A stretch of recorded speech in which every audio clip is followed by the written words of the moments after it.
Hello दोस्तों, तो स्वागत है आपका आज की हमारे इस वीडियो में। और इस वीडियो में हम डिस्कस करने वाले हैं इंटरनल सिक्योरिटी। ये एक नई सीरीज़ स्टार्ट करने जा रहे हैं जिसके अंदर इंडिया की इंटरनल सिक्योरिटी का पूरा टॉपिक जो है, जो यूपीएससी के लिए रेलेवेंट है, उसको हम डिस्कस करेंगे स्टार्टिंग से लेकर लास्ट तक। तो हर वीडियो में हम एक नया टॉपिक डिस्कस करेंगे। तो सबसे पहले एक इंट्रोडक्शन लेते हैं कि क्या है इंटरनल सिक्योरिटी में और इसका वेटेज कितना रहता है एग्ज़ाम में, इसका सिलेबस क्या है, आपके सोर्सेज क्या रहेंगे इस एग्ज़ाम के लिए। ठीक है, तो सबसे पहले वेटेज देखते हैं। तो इंटरनल सिक्योरिटी के यूपीएससी एग्ज़ाम में जीएस 3 में आता है सबसे पहले तो। और जीएस 3 में इसके 2 क्वेश्चन आते हैं 10 मार्क्स के और 2 क्वेश्चन आते हैं 15 मार्क्स के। तो टोटल 20 + 30 50 मार्क्स का वेटेज आता है और ये 7 से 8 लेक्चर में कंप्लीट हो जाएगा। ठीक है, तो हम देख सकते हैं कि 7 से 8 लेक्चर और 50 मार्क्स यूपीएससी मेंस में, तो काफ़ी अच्छा वेटेज है। तो इसमें एफर्ट लगाना बनता है। तो अब देखते हैं इसका सिलेबस क्या है। सबसे पहले linkages between development and spread of extremism. जो एक्सट्रीमिज़म है, जो कट्टरवाद है, तो उसके और डेवलपमेंट के बीच में क्या रिलेशन है। Problem of the left wing extremism. Left wing extremism जो है उसकी क्या प्रॉब्लम्स हैं। Issues of insurgency in the North East, militancy in Kashmir, जितने भी इश्यूज़ हैं लेफ्ट विंग एक्सट्रीमिज़म के या फिर एक्सट्रीमिज़म के इन जनरल, उन सब को हम देखेंगे और उनको कैसे टैकल करना है वो भी देखेंगे। उसके बाद आता है बेसिक्स ऑफ मनी लॉन्ड्रिंग। तो मनी लॉन्ड्रिंग के बारे में आएगा दूसरा टॉपिक। आज की वीडियो में हम सिर्फ पहले वाला टॉपिक करेंगे। ठीक है, फिर आएगा मनी लॉन्ड्रिंग। फिर आता है linkages between organised crime and terrorism. Basics of cyber security. Cyber security क्या क्या चैलेंजेस हैं आजकल, बिटकॉइंस आ रहे हैं, एआई आ रहा है, तो जितने भी चैलेंजेस हैं वो सब डिस्कस करेंगे। फिर आता है role of media and social media in creating challenges to the India's internal security. उसके बाद आता है सिक्योरिटी एजेंसीज और उनके मैंडेट। इंडिया में कौन कौन से सिक्योरिटी एजेंसीज हैं, रॉ है, आईबी है, तो इन सब के मैंडेट देखेंगे। सीबीआई है, तो ये सब क्या करती हैं और इनका जो बेसिक टास्क है वो क्या है। फिर आता है border management and security challenges in border areas. Border areas में कौन कौन से सिक्योरिटी चैलेंजेस होते हैं वो देखेंगे। फिर आता है role of external state actors in creating challenges to India's internal security. External state actors जो है, एक्सटर्नल स्टेट एक्टर्स कौन होते हैं सब, जैसे कि पाकिस्तान है, चाइना है। चाइना नॉर्थ ईस्ट की साइड इंसर्जेंसी को फंड करता है, पाकिस्तान फंड करता है मिलिटेंसी को कश्मीर के अंदर, तो ये सब देखेंगे। फिर आता है role of non state actors in internal security, terrorism specific, इसमें टेररिज्म से रिलेटेड आएगा। फिर आता है role of communication channels will be covered with border management. जो कम्युनिकेशन चैनल्स हैं जिनके थ्रू ये कॉन्टैक्ट करते हैं वो बॉर्डर मैनेजमेंट में देख लेंगे हम। ठीक है, अब देखिए सोर्सेज क्या रेफ़र करेंगे आप। तो सबसे पहले मेजर इशू यही आता है कि सोर्सेज का पता नहीं होता। तो सबसे पहला जो हमारा बाइबल होगा एक तरीके से, वो होगा PYQs, प्रीवियस ईयर क्वेश्चंस 2013 के बाद से। ठीक है, 2013 ऑनवर्ड जितने भी PYQs हैं, 4 क्वेश्चन हर साल आते हैं। ठीक है, तो 2013 से 2025 तक कितने साल हो गए, 13 साल हो गए। 13 × 4 काफ़ी है, 52 क्वेश्चंस बहुत है। इससे आपको पूरा आइडिया लग जाएगा कौन से टॉपिक से यूपीएससी क्वेश्चन पूछती है और किस तरीके से टॉपिक को घुमाकर पूछती है। बिकॉज 10 टॉपिक्स हैं, 52 क्वेश्चन हैं, हर टॉपिक से 5-5 सवाल आ चुके हैं ऑलमोस्ट। तो आपको एक फेयर आइडिया लग जाएगा कि कितना डेप्थ में पढ़ना है और कितना क्या देखना है। फिर value added material can be referred. कोई भी कोचिंग का वैल्यू एडेड मटेरियल रेफ़र कर सकते हो, लेकिन फिर भी इतना रेलेवेंट नहीं होगा। आपके नोट्स बहुत काम आएंगे। नोट्स मैं आपके साथ शेयर कर दूंगा वीडियो कंप्लीट होने के बाद, टेलीग्राम पे आपको मिल जाएंगे। तो नोट्स आपको ज़रूर काम में आएंगे। न्यूज़पेपर रीडिंग ये इंपॉर्टेंट है, PYQs इंपॉर्टेंट है, नोट्स इंपॉर्टेंट है, न्यूज़पेपर रीडिंग इंपॉर्टेंट है। उसके बाद कुछ रिपोर्ट्स हैं जिनको आप रेफ़र कर सकते हो। रिपोर्ट्स कौन सी हैं, जैसे सेकंड ARC की रिपोर्ट है नक्सलिज्म के ऊपर। ये एक नक्सलिज्म के ऊपर जो रिपोर्ट है वो देखना, ऐसे नहीं पूरी ARC लेके बैठ गए आप। ARC की बहुत बड़ी रिपोर्ट आती है। On conflict resolution can be referred. ठीक है, सेकेंड ARC कौन सी रिपोर्ट है, कन्फ्लिक्ट रेजोल्यूशन के ऊपर है, उसमें जो नक्सलिज्म वाला टॉपिक है उसको आप देख सकते हो। Standing committee report can be referred, इतनी रेलेवेंट नहीं है। ऑब्जर्वर रिसर्च फाउंडेशन वेबसाइट से आप देख सकते हो कुछ पॉलिसीज़ का ब्रीफ, ठीक है, वैल्यू एडिशन के लिए काम आ सकता है। तो ये हो गया। उसके बाद अब देखिए, हमने देख लिया सिलेबस क्या है इसका, वेटेज देख लिया, उसके बाद सिलेबस देख लिया हमने, फिर सोर्सेज देख लिए। अब आता है linkages between development and spread of extremism. यहाँ से स्टार्ट होता है हमारा पहला टॉपिक, ठीक है। तो आज पहला लेक्चर है तो स्पीड थोड़ी आराम से धीरे रखेंगे। तो सबसे पहले क्वेश्चन देखते हैं जो यूपीएससी में आया था पहले, how do development and spread of extremism relate to each other, कैसे रिलेट करते हैं एक दूसरे से। गिव एग्जाम्पल्स फ्रॉम इंडिया के स्पेसिफिक एग्जाम्पल्स बताने हैं to justify how the problem under the development and extremism should be solve hand in hand. तो इस प्रॉब्लम को आप कैसे सॉल्व कर सकते हैं, डेवलपमेंट और एक्सट्रीमिज्म को रोकना आप एक साथ कैसे कर सकते हैं। तो अभी टॉपिक में देखेंगे हम आगे जाकर कि क्या प्रॉब्लम्स हैं और उनको कैसे सॉल्व कर सकते हैं। लेकिन एक क्वेश्चन आपने अगर क्वेश्चन देख लिया तो आपको आइडिया रहेगा कि किस टाइप के क्वेश्चंस पूछते हैं और हमें किस डायरेक्शन में जाना है। तो सबसे पहले डेवलपमेंट क्या होता है, डेवलपमेंट एक पॉजिटिव कंसेप्ट है या नेगेटिव है, पहले तो आप ये बताइए, कमेंट्स में लिख दीजिए। क्योंकि डेवलपमेंट जो है वो पॉजिटिव भी हो सकता है और नेगेटिव भी हो सकता है। अब आप बोलेंगे कैसे, तो देखिए डेवलपमेंट पॉजिटिव होता है तो आपको सबको पता है कि कहीं पर अगर कनेक्टिविटी मिल रही है आपको, आपके गांव से शहर तक रोड बन रही है तो अच्छी बात है, रोड बन रही है। अगर कहीं पे डैम बन रहा है उससे आपको इलेक्ट्रिसिटी मिलेगी।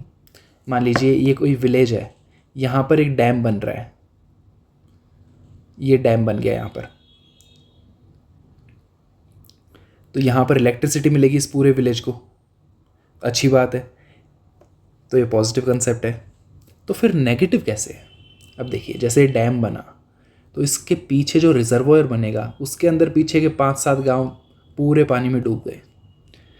अब आप इन लोगों से पूछिए जो इन गाँवों में थे कि इनको यहाँ से डिस्प्लेस होना पड़ा, कहीं और जाना पड़ा इस जगह को छोड़कर जिस जगह पर ये काफ़ी सालों से रह रहे थे, तो उनके लिए पॉजिटिव है या नेगेटिव है। ऑब्वियसली वो तो नेगेटिव बोलेंगे कि ऐसा डेवलपमेंट नहीं चाहिए कि हमें अपनी पुरखों की ज़मीन छोड़नी पड़ी। तो इसलिए डेवलपमेंट जो है वो पॉजिटिव और नेगेटिव दोनों हो सकता है, ठीक है। तो चलिए आगे देखते हैं। तो हम कहाँ पर थे कि development can be positive and negative.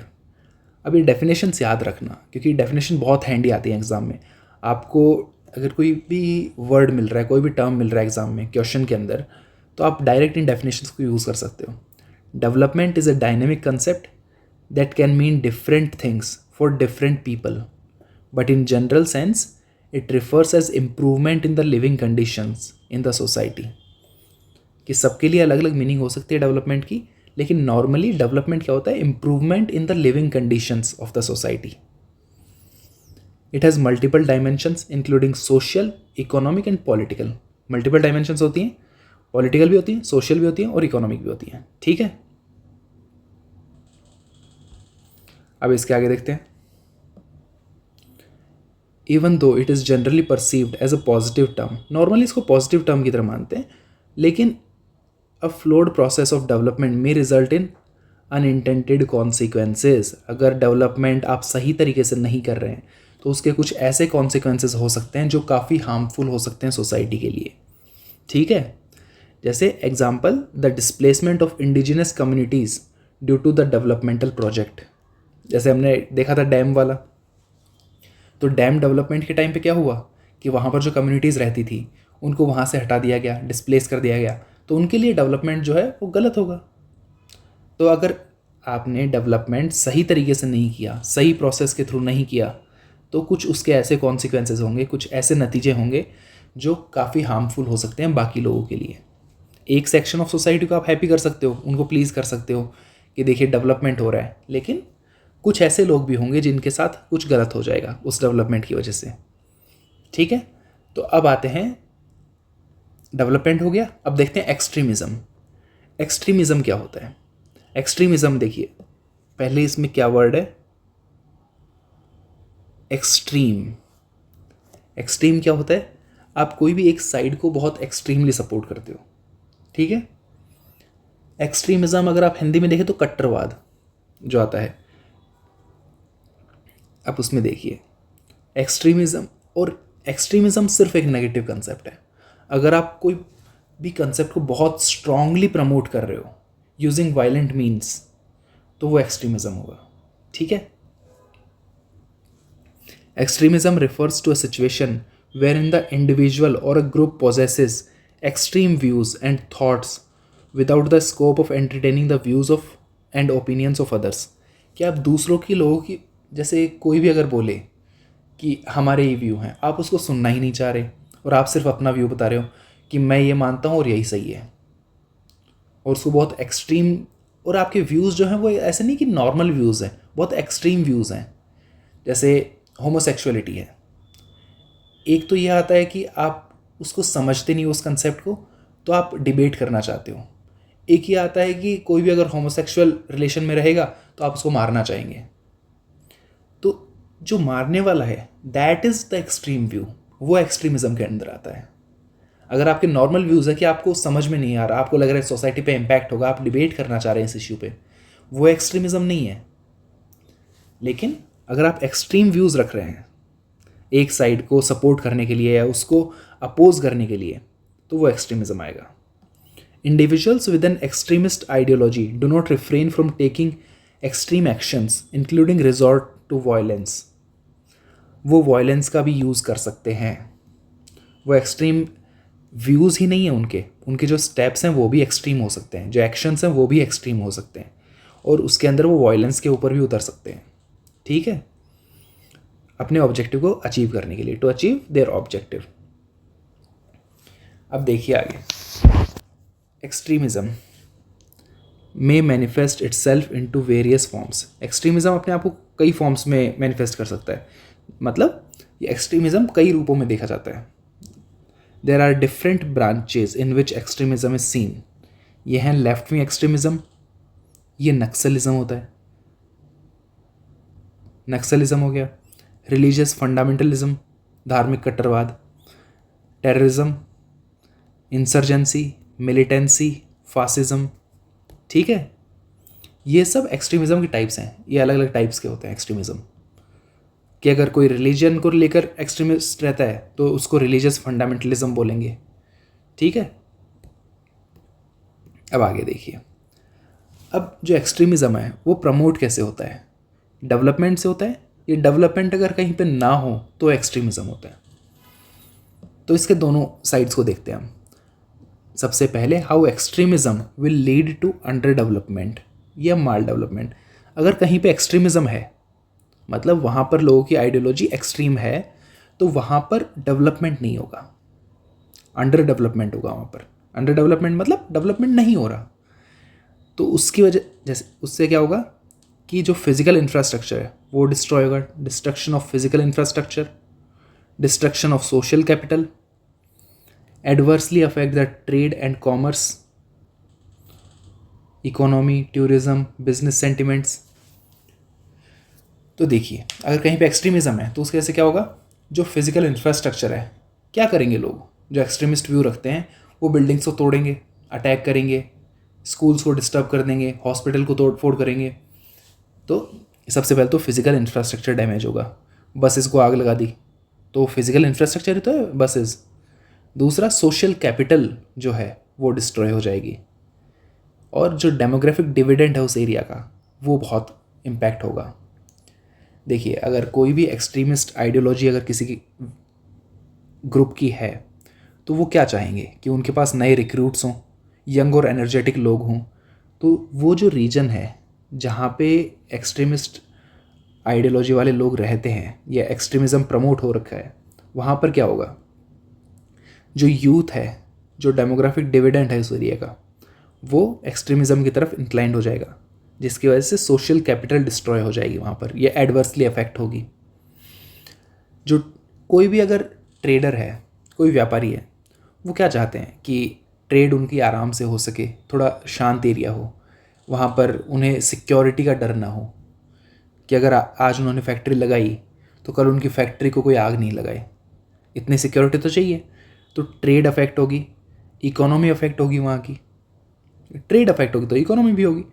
Tourism, आप और मैं जाना चाहेंगे वहाँ पर जहाँ पर आए दिन गोलियाँ चलती रहती हैं। कोई भी ऐसा रीजन ले लीजिए, जैसे आज के टाइम पे आप देख लीजिए पैलेस्टीन है, अब वहाँ पर टूरिज़्म के लिए जाना चाहेंगे? नहीं, कोई नहीं जाना चाहेगा। अगला है बिजनेस सेंटिमेंट्स। कोई भी बिजनेसमैन वहाँ पर अपना पैसा क्यों लगाएगा जहाँ पर उसे सिक्योरिटी की गारंटी नहीं है। और क्या होता है, threat to various agents of development. अब कोई अगर डेवलपमेंट लाना भी चाह रहा है तो उसको भी डर लगेगा।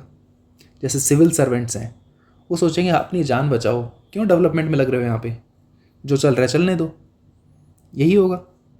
तो जो एजेंट्स ऑफ डेवलपमेंट हैं उनको भी डर लगेगा, उनके लिए भी थ्रेट हो जाएगा। सिविल सर्वेंट्स, एनजीओज, मीडिया, ये सब डरेंगे वहाँ जाने से। डाइवर्जन ऑफ फंड्स डाइवर्ट हो जाएंगे। कैसे? जो फंड्स सोशल सेक्टर में स्पेंड होने चाहिए थे, स्कूल में लगने चाहिए थे, वो लग रहे हैं अब वेपन्स लाने में। गवर्नमेंट जो डिफेंस फोर्सेस हैं या जो सिक्योरिटी फोर्सेस हैं उनके लिए वो फंड्स मतलब एक तरीके से जो एक्सपेंडिचर है, जो खर्चा है, पैसे हैं गवर्नमेंट के, वो कहाँ पर जा रहे हैं? डिफेंस में।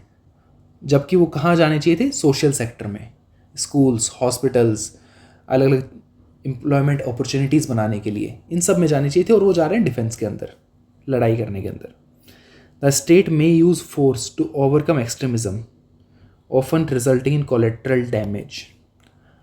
अगर यहाँ से हमने एक मिसाइल ड्रॉप की और इस रीजन में यहाँ पर मिसाइल ब्लास्ट हुई, तो यहाँ पर ज़रूरी नहीं है सिर्फ एक्सट्रीमिस्ट लोग ही थे या फिर जो टेररिस्ट या और कोई एक्सट्रीम आइडियोलॉजी वाले लोग थे। यहाँ पर नॉर्मल लोग भी हो सकते हैं, कॉमन पीपल भी हो सकते हैं, सिटीजन्स भी हो सकते हैं, तो उनको भी डैमेज होगा। कोई भी लड़ाई के अंदर अगर कोई मासूम की जान जाती है तो बहुत गलत होता है। तो वही है कोलेटरल डैमेज, कि आपका इंटेंशन था एक्सट्रीमिस्ट आइडियोलॉजी वालों को क्रैक करना, लेकिन उसकी वजह से क्या हुआ कि साइड में कुछ लोग जो इनोसेंट थे उनकी भी जान चली गई। तो वो हो गई collateral damage and therefore creating vicious cycle of violence. अब पहले आपने इनके ऊपर अटैक किया, अब ये आपके ऊपर करेंगे, फिर ये फिर से करेंगे। तो बेसिकली एक ने दूसरे पे किया, दूसरे ने वापस पहले पे किया, तो ये साइकिल चलती रहती है हमेशा। इसको बोलते हैं vicious cycle of violence. Dissuades any investment. अब ऐसी जगह कौन इन्वेस्टमेंट करेगा? डिस्ट्रक्शन ऑफ ह्यूमन कैपिटल भी डिस्ट्रॉय होगी यहाँ पर। अब देखिए, ये तो हमने देखा कि एक्सट्रीमिज़म था वहाँ पर, उसकी वजह से डेवलपमेंट क्यों नहीं हो पा रहा। अब देखते हैं, अगर डेवलपमेंट नहीं है किसी रीजन में, अगर कोई रीजन हिस्टोरिकली वहाँ पर डेवलपमेंट नहीं है, तो उसकी वजह से एक्सट्रीमिज़म कैसे आएगा वहाँ पर। अगर कहीं पर डेवलपमेंट नहीं है, उनको बेसिक राइट्स नहीं मिल रही, उनकी violation of basic human rights हो रहा है, तो उसकी वजह से क्या होगा? डिससेटिस्फेक्शन होगा, वो खुश नहीं होंगे स्टेट से, स्टेट के लिए नाराज़गी होगी उनके अंदर। Therefore leading to people supporting extremist means. तो उनको लगता है हमारी मांगे तो पूरी हो नहीं पा रही, तो एक्सट्रीमिस्ट मीन्स को ही प्रमोट कर दो ताकि कैसे ना कैसे तो हमारी कोई बात पूरी हो। कश्मीर में यही देखा जाता था, पहले के टाइम पर कश्मीर में यही देखा जाता था। उसके बाद आता है denial of social justice. Social justice अगर किसी को नहीं मिल पा रहा है, कोई ऐसा रीजन है जहाँ पर कोर्ट्स उतने प्रॉपरली फंक्शन नहीं कर पा रहे या लोगों को जस्टिस नहीं मिल पा रहा, तो जो मार्जिनलाइज सेक्शन है वो क्या करेगा? उनके अंदर गुस्सा आएगा कि उन्हें जस्टिस क्यों नहीं मिल पा रहा। तो इसकी वजह से वो स्टेट के लिए गुस्सा हो जाएंगे और एक्सट्रीम व्यूज़ को प्रमोट करेंगे। Example, Naxalism in parts of Bihar. Bihar के कुछ पार्ट्स में जो नक्सलिज्म है वो क्यों प्रमोट हुआ? क्योंकि जो सोशल जस्टिस था वो वहाँ पे पहुँच नहीं पाया, जो मार्जिनलाइज सेक्शन था उस तक। फिर आता है denial of recognition of identities. Identity crisis एक बहुत बड़ी प्रॉब्लम है। लाइक कोई भी ह्यूमंस हैं, उनकी एक बेसिक नीड होती है कि उनकी एक आइडेंटिटी है। अगर आप उसको रिकॉग्नाइज नहीं कर रहे, मतलब मैं स्टेट को बोल रहा हूँ, अगर स्टेट उनकी आइडेंटिटी को रिकॉग्नाइज नहीं कर रहा तो उन्हें लगेगा कि उनका बेसिक सर्वाइवल डेंजर पे आ रहा है, उस पर खतरा आ रहा है। तो उसकी वजह से क्या होगा, रेबिलियन होंगी, वायलेंस होंगी। नॉर्थ ईस्ट की साइड में बहुत देखा जाता है ये चीज़, ठीक है। फिर आता है unemployment and lack of constructive engagement of youth. बोलते हैं ना खाली दिमाग शैताना घर होता है। तो अगर यूथ के पास जो एनर्जी है, अगर आप उसको सही जगह पर नहीं यूज़ कर पा रहे, कंस्ट्रक्टिव इंगेजमेंट नहीं कर पा रहे उनकी एनर्जी को, तो फिर क्या होगा, शैतान बन जाएंगे। बेसिकली खाली दिमाग शैतान का घर। तो अगर उनका दिमाग आपने खाली छोड़ दिया, उनकी एनर्जी को आपने यूज़ नहीं किया, तो कोई और यूज़ करेगा और वो सोसाइटी के लिए सही नहीं होगा। तो अगर आपने जो अनएम्प्लॉयमेंट है वो सोसाइटी में छोड़ रखा है, तो कोई और आपके यूथ की एनर्जी को यूज़ करेगा आपके अगेंस्ट। क्यों? क्योंकि डिससेटिस्फेक्शन है उनके अंदर, जो यूथ है उसके अंदर डिससेटिस्फेक्शन है, और वो चाहेंगे कि कहीं ना कहीं वो अपनी एनर्जी दिखाएं। तो कंक्लूड कैसे कर सकते हैं इसको?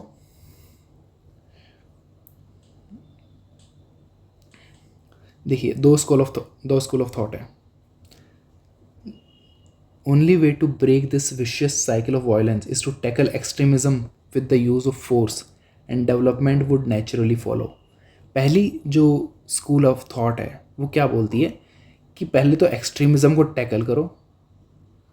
मतलब स्टेट को बोल रहे हैं कि आप पूरे हथियार लेकर जाओ, एक्सट्रीमिज्म की कमर तोड़ दो, पूरा उसको ब्रेक डाउन कर दो एक्सट्रीमिज्म को, और विद यूज़ ऑफ फोर्स। और उसके बाद डेवलपमेंट अपने आप धीरे धीरे वहाँ पर आ जाएगा। दूसरा जो सेट ऑफ पीपल है वो क्या बोलता है, जो सेकंड स्कूल ऑफ थॉट है, कि without addressing the under development it will be impossible to challenge extremism. हमने पहले देखा कि एक्सट्रीमिज्म जो है, जैसे यहाँ पे फिर से लिखते हैं, जो एक्सट्रीमिज्म है वो लीड करता है अंडर डेवलपमेंट को, और अगर कहीं पर अंडर डेवलपमेंट है उसकी वजह से आता है एक्सट्रीमिज्म। तो ये एक विशियस साइकिल है जो कंटिन्यू चल रही है। आप एक टाइम पे किसी एक चीज़ को नहीं कर सकते। एक व्यू आ रहा है कि पहले एक्सट्रीमिज्म को ब्रेक डाउन करो, एक बोल रहा है पहले अंडर डेवलपमेंट को एड्रेस करो। नहीं, जो तीसरी जो गवर्नमेंट ने स्ट्रेटजी अपना रखी है वो टू प्रॉन्ग्ड या टू डायमेंशनल स्ट्रेटजी है। इसके अंदर क्या होता है कि आप सिक्योरिटी फोर्सेस को भी एम्पावर कर रहे हो वहाँ पर, कि उनको भी सपोर्ट कर रहे हो कि आप एक्सट्रीमिज्म को क्रैक डाउन करो, और साथ ही जो डेवलपमेंटल एजेंसीज़ हैं उनको भी आप सपोर्ट कर रहे हो कि वहाँ पर डेवलपमेंट लेकर आओ। Therefore addressing the developmental concern as well as extremist challenges in this areas. ठीक है, अब आते हैं अगले टॉपिक पे। अब सबसे पहले देखते हैं left wing extremism. Left wing extremism या नक्सलिज्म या माओइज्म, आप इसको कुछ भी बोल सकते हैं, ठीक है। अब इवोल्यूशन देखते हैं नक्सलिज्म का इंडिया में। इवॉल्व कैसे हुआ? द इम्पॉवरिश्ड पीजेंट्स मतलब कुछ ऐसे किसान थे जिनकी जो डिमांड्स थी वो पूरी नहीं हो पा रही थी, उनको आप परेशान कर रहे थे। कौन परेशान कर रहा था? अब देखिए, सबसे पहले शुरू से देखते हैं। कुछ किसान थे और कुछ ट्राइबल कम्युनिटीज़ थी। कहाँ पर? नक्सलबाड़ी जो डिस्ट्रिक्ट था वेस्ट बंगाल में, वहाँ पर थे। उनके साथ ऑपरेशन हो रहा था, उनको दबाया जा रहा था। कौन दबा रहा था? कुछ लैंडलॉर्ड्स, मनी लेंडर्स और गवर्नमेंट ऑफिशियल्स। ये तीनों मिलके, लैंडलॉर्ड्स, मनी लेंडर्स और गवर्नमेंट ऑफिशियल्स, ये तीनों मिलके जो पीजेंट्स और ट्राइबल कम्युनिटीज़, इन सबको प्रेशराइज कर रहे थे, जिसकी वजह से डिससेटिस्फेक्शन हुआ उनके अंदर। कि आप अगर किसी को टॉर्चर कर रहे हो, किसी को बेसिक लाइफ जीने नहीं दे रहे हो उनकी, तो उनको गुस्सा तो आएगा ही। तो कुछ कम्युनिस्ट रिवॉल्यूशनरीज थे, कम्युनिस्ट लेड रिवॉल्यूशनरीज थे, जिन्होंने इस पूरे गुस्से को, ये जितना भी डिससेटिस्फेक्शन था लोगों के अंदर, उसको चैनलाइज किया। और कौन कौन थे जो लोग थे, जो लीडर्स थे इनके? चारू मजुमदार, जंगल सांथ्याल और कानू सान्याल, ये 3 लीडर्स थे। इन्होंने जो गुस्सा था इनका, जितने भी ये पीजेंट्स और ट्राइबल कम्युनिटीज़ थी, इनका गुस्सा जो था इनके अगेंस्ट, उनको सपोर्ट किया एक्सट्रीम मेजर्स लेके, वायलेंस को यूज़ में लेके, और यहाँ पर इन सब को हिट किया, इनके ऊपर हमला किया, वायलेंट मीन्स यूज़ किए। ये एक वायलेंट मूवमेंट था। जैसे माओइज़्म जो था चाइना में माओइज़्म पता है आपको, वर्ल्ड हिस्ट्री में देखा था हमने, तो उसी की तरह यहाँ पर एक कम्युनिस्ट रिवॉल्यूशन आया इंडिया में, समर ऑफ 1967 के टाइम पे आया था ये। ठीक है, एक वायलेंट मूवमेंट था जिसमें परसीव्ड क्लास एनिमीज़, जो क्लास एनिमीज़ थे, एक रिच सेक्शन ऑफ क्लास था, मनी लैंडर्स और लैंडलॉर्ड्स और गवर्नमेंट ऑफिशियल्स का, उनके अगेंस्ट एक वायलेंट मूवमेंट था। तो वो है, ये समर ऑफ 1967 में हुआ था। जो लोकल लोग थे resorted to various forms of violence against the money lenders and the landlords, sparking a cycle of violence. अब पहले किसानों ने हमला किया, फिर मनी लेंडर्स ने हमला किया और लैंडलॉर्ड्स ने हमला किया, तो एक दूसरे पे हमला करते जा रहे हैं कंटिन्यू। उसके बाद क्या है, स्टेट आया। स्टेट अब बीच में तो आएगा ही, इतनी वायलेंस हो रही है। स्टेट ने क्या किया, काउंटर रिटेलिएशन किया बाय एक्सट्रीम व्यूज़ और एक्सट्रीम मीन्स। अब आप देखिए, ये कौन है, ये किसान है, इनके पास वो वेपन्स नहीं है, हाई ग्रेड वेपन्स नहीं है। तो इसकी वजह से क्या हुआ, अब स्टेट आएगा, स्टेट प्रॉपर मशीनरी लेके आएगा। आप स्टेट के अगेंस्ट नहीं जा सकते, आप व्यूज़ को चैलेंज कर सकते हो, आप कुछ भी कर सकते हो, लेकिन अगर स्टेट ब्रूट फोर्स पे उतर आया तो आप उसको चैलेंज नहीं कर पाओगे। आपके पास इतने रिसोर्सेज नहीं हैं। आप क्या लेकर जाएंगे, आप लकड़ी लेकर जाएंगे, कुल्हाड़ी लेकर जाएंगे, ये सब लेके जाएंगे। सामने AK-47 लेके सोल्जर्स खड़े हैं।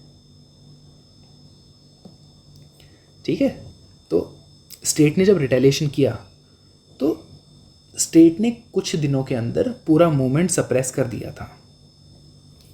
लेकिन मूवमेंट तो सप्रेस हो गया, लेकिन ये जो मूवमेंट था, जो चाइना के अंदर माओ थे, माओ जेडोंग, उन्होंने कहा it is the spring thunder of India, और इसने एक कम्युनिस्ट रेजिम या फिर कम्युनिस्ट आइडियोलॉजी को इंडिया के अंदर रूट्स या उसके रूट्स पनपने लग गए थे कि अब कम्युनिस्ट आइडियोलॉजी जो है वो इंडिया के अंदर भी स्प्रेड हो रही है। ठीक है, जो स्प्रिंग थंडर है, that is the start of the Naxalism in India, that is considered as the start of Naxalism. Naxalbari का जो इंसिडेंट था उसको कुछ वीक्स के अंदर कंटेन कर लिया था, रोक दिया था पूरे को, लेकिन इसकी वजह से देश के अंदर कई जगह कई और ग्रुप्स थे जिन्होंने सिमिलर जो प्रोटेस्ट थी वो स्टार्ट की, और Naxalism rooted in the left wing ideology and Maoist philosophy originated in one district in 1967। 1967 में कहाँ पर था, एक डिस्ट्रिक्ट में था, लेकिन आने वाले कुछ टाइम में ये 180 डिस्ट्रिक्ट में फैल गया था। ठीक है, तो 1 से 180 डिस्ट्रिक्ट्स के अंदर फैल गया था। तो ये बहुत ध्यान रखिए कि आइडियोलॉजी स्प्रेड हुई है इंडिया के अंदर काफ़ी ज़्यादा। जो नक्सलाइट्स की आइडियोलॉजी है वो क्या है, सिर्फ एक ही इनका है कि topple the state and establish a communist regime similar to Mao's China. जैसे माओ जेडोंग ने चाइना में सेटल की थी एक कम्युनिस्ट रजीम, वैसे ही आप एक इंडिया के अंदर भी सेटअप करो, और जो स्टेट है उसको हटाओ और वहाँ पर एक कम्युनिस्ट रजीम लाओ। They advocate for the use of extreme violence drawing inspiration from the revolution through the barrel of a gun, कि बंदूक की नोक पर रिवॉल्यूशन लेकर आएंगे। ठीक है, revolution through the barrel of a gun. अब प्रेजेंट स्टेटस क्या है इसका, रिसेंट जो गवर्नमेंट रिपोर्ट्स हैं उसके हिसाब से ये कहा जाता है कि नक्सलिज्म आज भी एक सिग्निफिकेंट चैलेंज है इंडिया के अंदर। ठीक है, और कई रीजन्स को ये अफेक्ट कर रहा है, कई एक्टिविटीज़ को रोक रहा है। तो MHA जो है, मिनिस्ट्री ऑफ होम अफेयर्स, उसने हाईलाइट किया था कि नक्सलिज्म की वजह से 13,000 लोगों की जान जा चुकी है पिछले 20 सालों के अंदर। इन द पास्ट 2 डेकेड्स 13,000 लोगों की जान जा चुकी है, including civilians and security personnels. Civilians की भी जान गई है कोलेटरल डैमेज में, और सिक्योरिटी पर्सनल्स की भी। Farmer rural development minister, farmer RD minister जो थे, उन्होंने क्या कहा था कि रेड कॉरिडोर जो है वो कहाँ से एक्सटेंड होता है।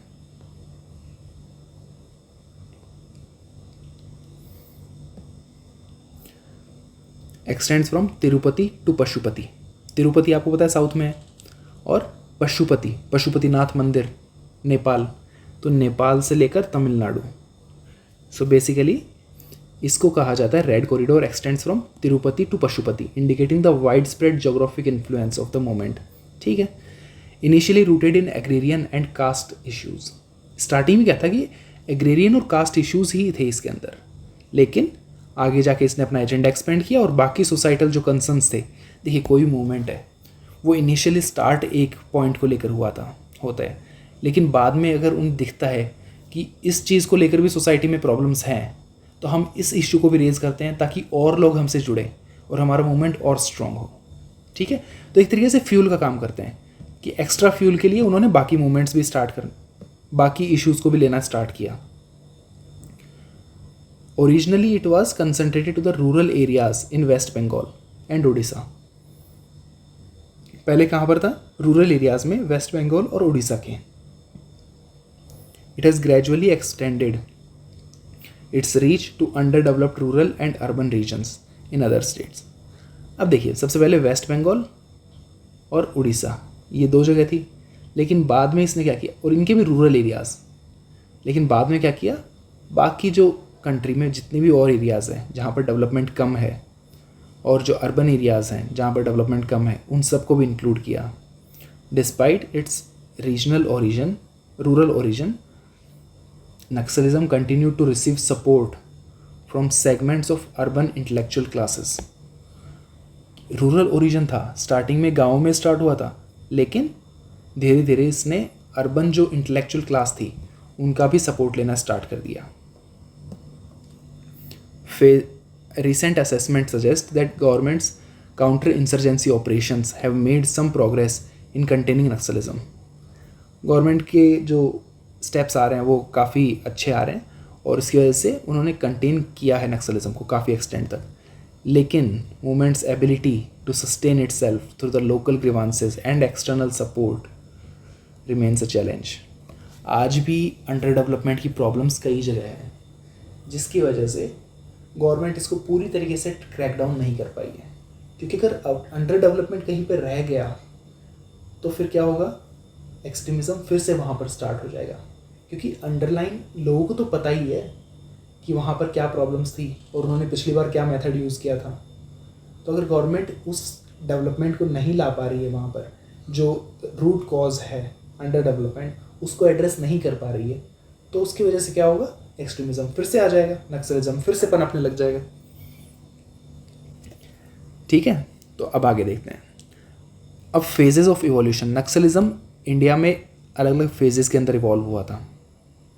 ठीक है, सबसे पहले फेज़ वन में क्या था, कब से कब तक था, 1967 से 1971 तक। The phase of origin and agrarian movement. इस टाइम पे क्या हुआ, ओरिजिन हुआ इसका और एग्रेरियन मूवमेंट आया था। It emerged as a response to the exploitation of poor peasants and tribal communities. Exploitation किसका हुआ, पुअर पीजेंट और ट्राइबल कम्युनिटीज़ का। इश्यूज़ क्या थे, caste conflicts, land reforms, unemployment among the youth. कहाँ पर था, वेस्ट बंगाल, उड़ीसा और बिहार के कुछ पार्ट्स। ठीक है, पहले यहीं तक था। फिर क्या आता है, सेकेंड फेज, आइडियोलॉजी एक्सपेंड होना स्टार्ट हुई। 71 तक गवर्नमेंट ने क्रैक डाउन कर दिया था उसको पूरा, फिर आइडियोलॉजी एक्सपेंड हुई। ठीक है, the expansion of ideological framework drawing inspiration from Maoist principles, it started to look beyond agrarian issues. उसने सोचा कि अगर एक ही काम में अटके रहेंगे, एक ही इशू को लेते रहेंगे, तो ज़्यादा स्प्रेड नहीं हो पाएंगे, इसलिए हमें कोशिश करनी चाहिए हम बाकी इश्यूज़ को भी कवर करें। और कौन से इश्यूज स्टार्ट किए, caste oppression, displacement due to developmental project, जो ट्राइबल्स के साथ बहुत ज़्यादा इशू आता है। Due to this also Naxalites mobilise the masses. अब इनकी वजह से नक्सलाइट्स ने मासेस को मोबिलाइज करना स्टार्ट किया। ठीक है, during this phase India came up with the forest conservation act. अब फॉरेस्ट कंजर्वेशन एक्ट आया, उसकी वजह से भी इश्यूज आए, क्योंकि ट्राइबल्स को फॉरेस्ट के अंदर से निकाला जाने लगा 1980 के अंदर। तो ये 1990 तक ये फेज चला था। इन्फ्लुएंस कहाँ पर था? महाराष्ट्र, झारखंड, वेस्ट बंगाल, आंध्र प्रदेश, इन सब एरियाज़ के अंदर ये स्प्रेड होने लगा। पहले कहाँ पर था? वेस्ट बंगाल, उड़ीसा और बिहार के कुछ पार्ट्स। अब देखिए महाराष्ट्र में भी आ गया, महाराष्ट्र, झारखंड, वेस्ट बंगाल में तो पहले से था, लेकिन Andhra Pradesh, People's War Group in Andhra Pradesh led by Kondapalli Seetharamaiah. Kondapalli Seetharamaiah जो थे वो उनके लीडर थे और उन्होंने लीड किया पीपल्स वॉर ग्रुप को। अब बिहार में माओइस्ट कम्युनिस्ट सेंटर और 1980s के आसपास आया। We saw huge emergence of naxalism in Bihar. Bihar में भी स्प्रेड होने लग गया, पहले तो कुछ पार्ट्स में था, अब बिहार में और ज़्यादा स्प्रेड होने लगा। इसके बाद क्या हुआ? 1990s से 2000 तक, 2000s तक इस टाइम पे हुआ कि aggressive expansion of the state response and the state response. अभी एक्सपेंड होना बहुत ज़्यादा स्टार्ट हुए। देखिए सबसे पहले क्या था कि इन्होंने स्प्रेड होना स्टार्ट नहीं किया था, ओरिजिन हुआ था इनका, ठीक है, फेज़ 1 में। फेज़ 2 में क्या हुआ? Expansion and ideological development. इनकी आइडियोलॉजी स्प्रेड हुई, इंडिया में कई रीजन्स में इनकी आइडियोलॉजी स्प्रेड हुई। उसके बाद क्या हुआ? इन्होंने एक्सपेंड करना स्टार्ट किया, एग्रेसिव एक्सपेंशन। अब ये सामने आने लगे। पहले तो क्या हुआ था, सबको एक तरीके से पढ़ा रहे थे, अब इन्होंने उस पढ़ाई को अप्लाई करना स्टार्ट किया। Aggressive expansion and state response. State ने क्या किया? काउंटर इंसर्जेंसी ऑपरेशन स्टार्ट किए उनकी एक्टिविटीज़ को रोकने के लिए। Movement got fragmented into smaller fractions promoting infighting. अब देखिए कोई भी मूवमेंट है, कोई भी रिवॉल्यूशनरी मूवमेंट है, उसके अंदर एक प्रॉब्लम क्या आती है कि एक टाइम के बाद जो लीडर्स रहते हैं उनके पर्सनल एम्बिशंस ज़्यादा बड़े हो जाते हैं। कई बार देखा जाता है, जैसे वर्ल्ड वॉर 2 से पहले जर्मनी में क्या हुआ, हिटलर के पर्सनल एम्बिशंस ज़्यादा बड़े हो गए थे, ठीक है।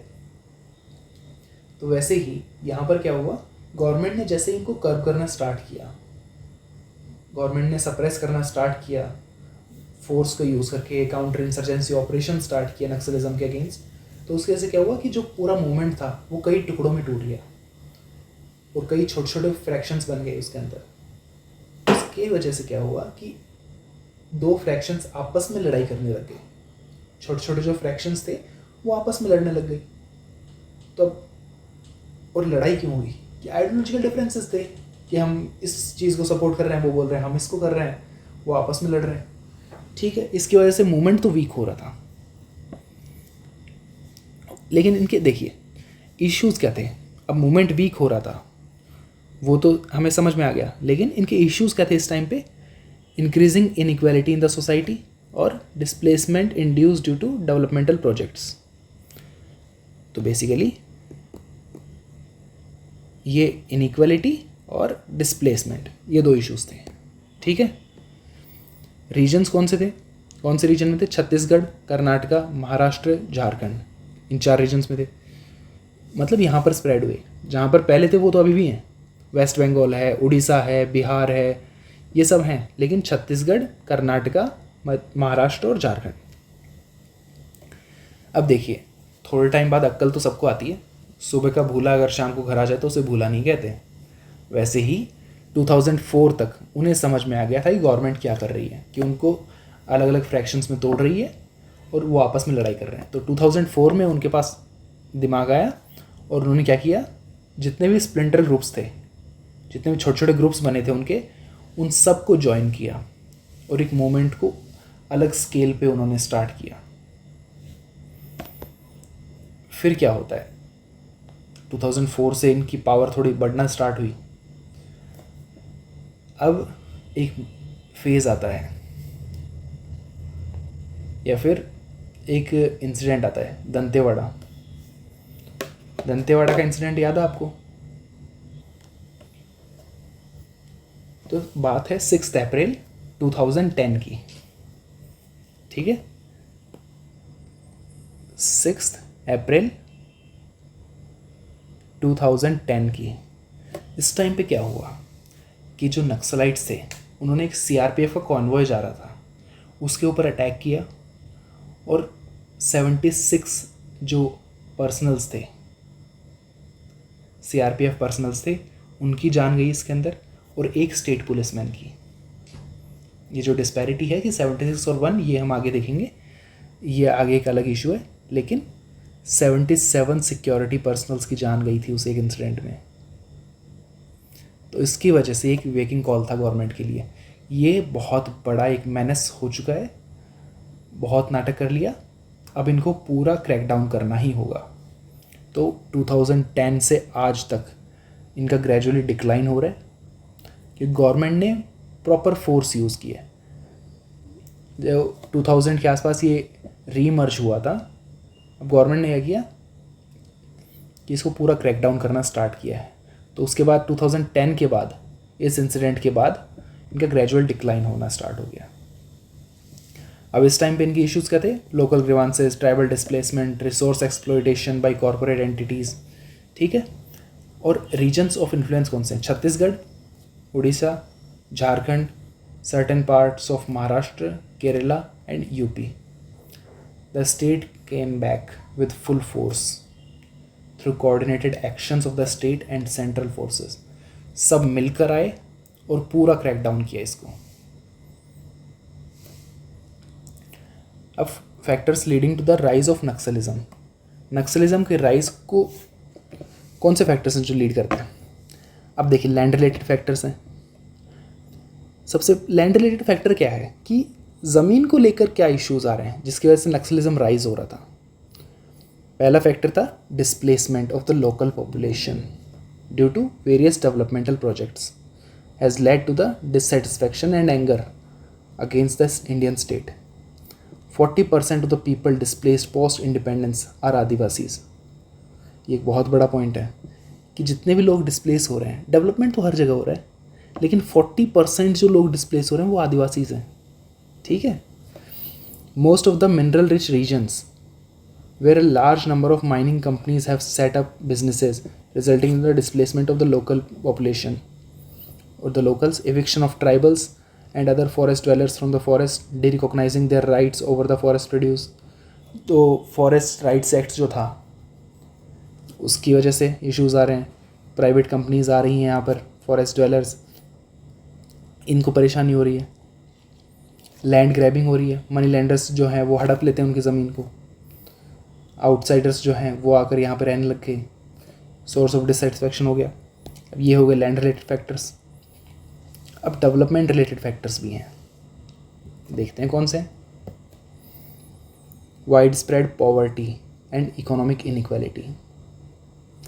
एग्जाम्पल, एक सर्वे के अकॉर्डिंग दंतेवाड़ा में 26% of the house hold had clean water, मतलब 74% जो हाउस होल्ड्स हैं उनके पास क्लीन ड्रिंकिंग वाटर तक नहीं है दंतेवाड़ा में, ठीक है। तो लोगों को गुस्सा आएगा, पीने का पानी नहीं है 74% हाउस होल्ड्स के पास। एस्पिरेशनल डिस्ट्रिक्ट प्रोग्राम जो है नीति आयोग का, जो बैकवर्ड डिस्ट्रिक्ट्स हैं उनको डेवलप करने के लिए है, 90% डिस्ट्रिक्ट्स वो हैं जो नक्सल अफेक्टेड एरियाज से कॉमन है। मतलब ये एस्पिरेशनल डिस्ट्रिक्ट प्रोग्राम है और ये नक्सल अफेक्टेड एरियाज हैं, 90% कॉमन है। तो आप देख सकते हैं जहाँ पर डेवलपमेंट नहीं है वहाँ पर ही नक्सलिज्म स्प्रेड हो रहा है। Health and educational facilities are not up to the mark, ठीक है। Rank poor in the major development indices and the forces of globalisation have expose them towards other direction and leading to disconnect. अब देखिए, जो developmental indexes आते हैं उनके अंदर उनकी कंडीशन बहुत ख़राब है, उसकी वजह से क्या हो रहा है, और जो ग्लोबलाइजेशन है वो उनको बता रहा है कि आप कितने पिछड़े हुए हैं बाकी सोसाइटी से, मेन स्ट्रीम जो सोसाइटी है उससे आप बहुत पीछे हैं। तो उसकी वजह से उनके अंदर और गुस्सा आ रहा है, डिस्कनेक्ट आ रहा है कि हमारे साथ ऐसा क्यों हो रहा है। The local communities feel that benefit of exploitation of the natural resources has not been passed on to them। उनको लगता है कि हमारी ज़मीन है, यहाँ से रिसोर्सेज निकल रहे हैं और इसका बेनिफिट हमें ही नहीं मिल रहा, तो इसकी वजह से गुस्सा है. Example, the setting up of Bhilai steel plant did not end up bringing livelihood avenues that are promise to the local communities. Local communities को बोला गया था कि ये स्टील प्लांट जब सेटअप होगा तो आपकी जो लाइफ है वो बहुत इम्प्रूव हो जाएगी, प्रॉमिस किए गए थे, लेकिन ऐसा कुछ हुआ नहीं. अब कुछ पॉलिटिकल फैक्टर्स हैं. Several provisions of schedule 5 have remained on the paper. Schedule 5 को पेपर पे ही रखा है, इम्प्लीमेंट किया ही नहीं ऑन ग्राउंड. ठीक है, उसके ट्रू स्पिरिट में उसको इम्प्लीमेंट ही नहीं किया. Interest and voices of the marginalised have been ignored and in the rich interest of rich and powerful. Basically अमीरों को साथ दिया जा रहा है और जो गरीब हैं, जो मार्जिनलाइज्ड लोग हैं, उनको दबाया जा रहा है, उनकी वॉइसेस सुनी नहीं जा रही. Caste based violence in certain reasons have resulted in retaliation and rebellion from the oppressed classes. ठीक है, फिर आते हैं एडमिनिस्ट्रेटिव फैक्टर्स पे. एडमिनिस्ट्रेटिव फैक्टर्स कौन कौन से हैं? The government machinery has failed to reach these areas, creating a vacuum of any formal administration, and this void has been filled by the Naxalites, who have set up parallel institutions such as healthcare, courts, etc. Popular schemes for the development of these areas have taken too long to design and even longer for the implementation. हुआ क्या कि government machinery जो है वो वहाँ तक पहुँच नहीं पाई सबसे पहले तो, जिसकी वजह से वहाँ पे एक वैक्यूम क्रिएट हुआ. अब वैक्यूम अगर कोई भी एरिया में होगा, पावर का वैक्यूम, तो वहाँ पर कुछ फ्रिंज एलिमेंट्स आएंगे.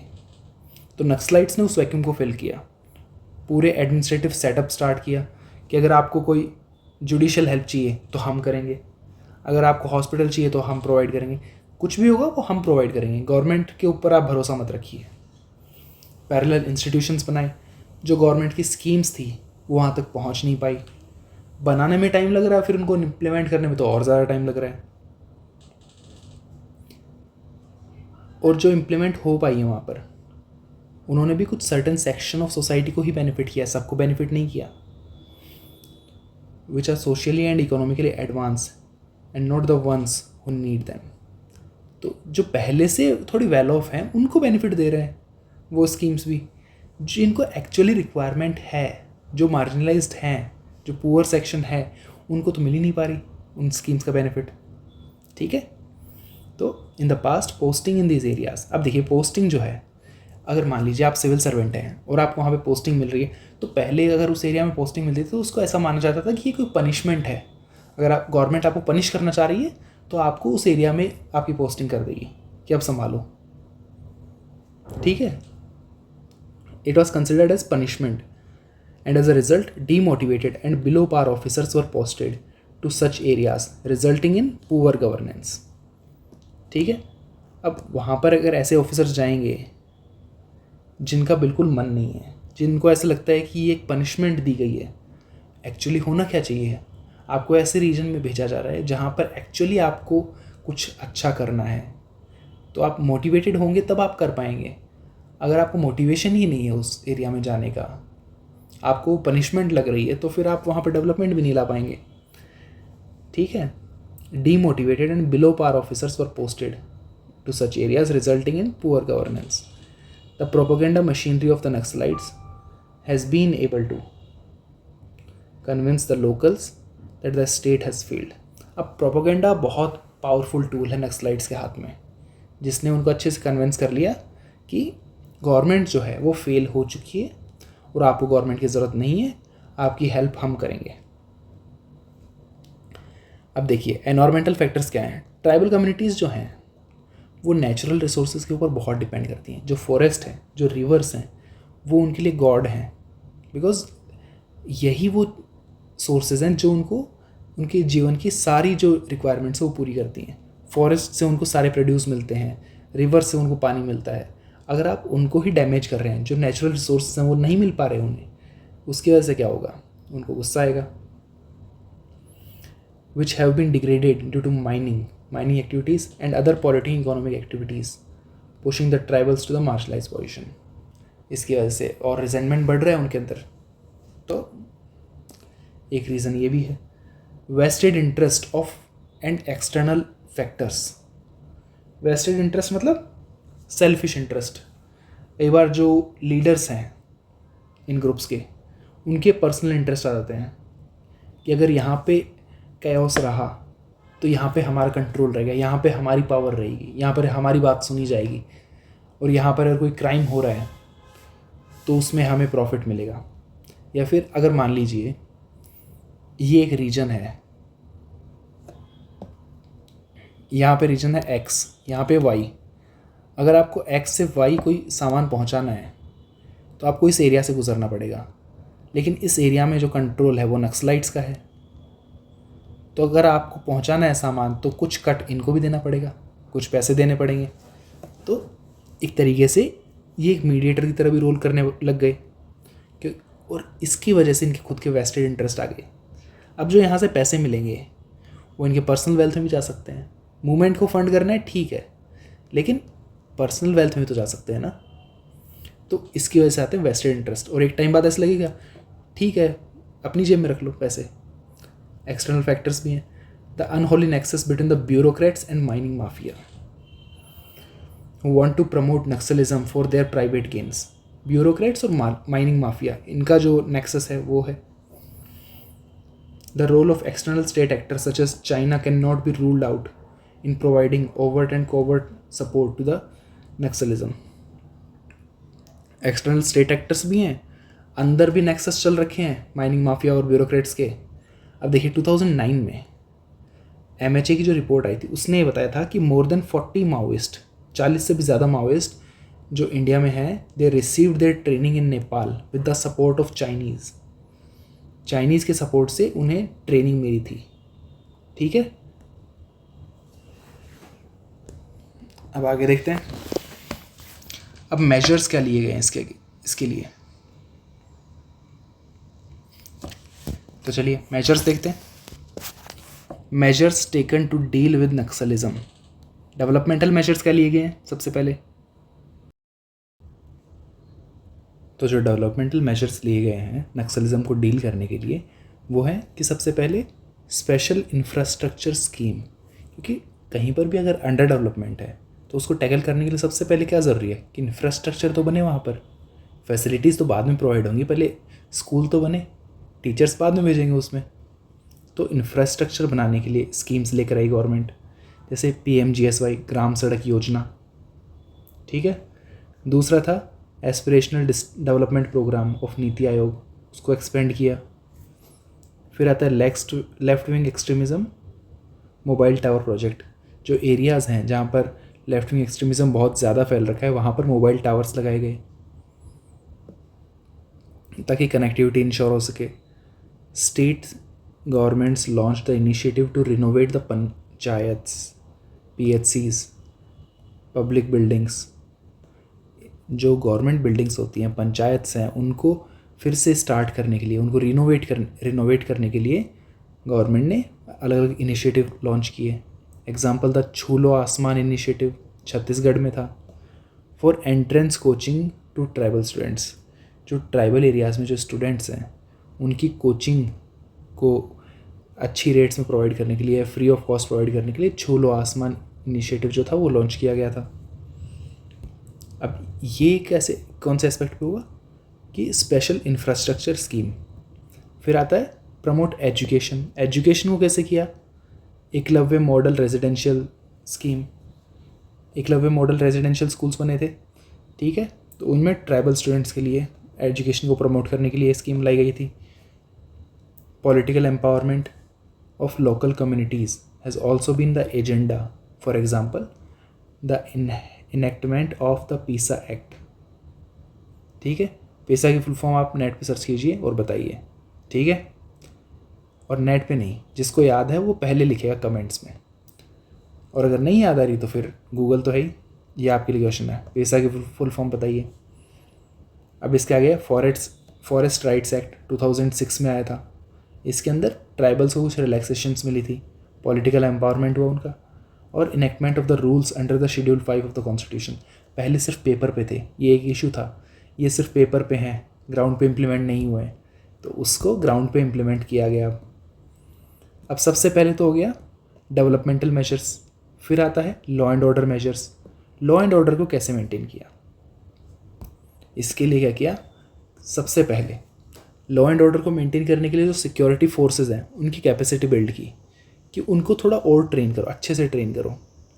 उनका मॉडर्नाइजेशन किया गया पुलिस फोर्सेस का, कि उनके पास मॉडर्न इक्विपमेंट्स हों, डिफेंस के लिए भी ऑफेंस के लिए भी। सेंट्रल सेक्टर स्कीम थी of modernisation for the police, modernisation of police force scheme, providing modern equipments, arms and ammunitions to the security forces. In many states special guerrilla warfare units were set up. Guerrilla warfare के लिए अलग सी unit setup की थी। Guerrilla warfare पता है आपको, छत्रपति शिवाजी के time से आया था। गुरिल्ला वॉरफेयर में उन्होंने औरंगजेब को हराया था गुरिल्ला वॉरफेयर की टैक्टिक्स के थ्रू। तो वहीं से आता है कि छापामार युद्ध जिसको बोलते हैं। फिर आता है ग्रे हाउंड्स ऑफ आंध्र प्रदेश। एक एलीट नक्सल फोर्सेस बनाई गई थी जो नक्सलिज्म को डील करने के लिए ही बनाई गई थी specifically.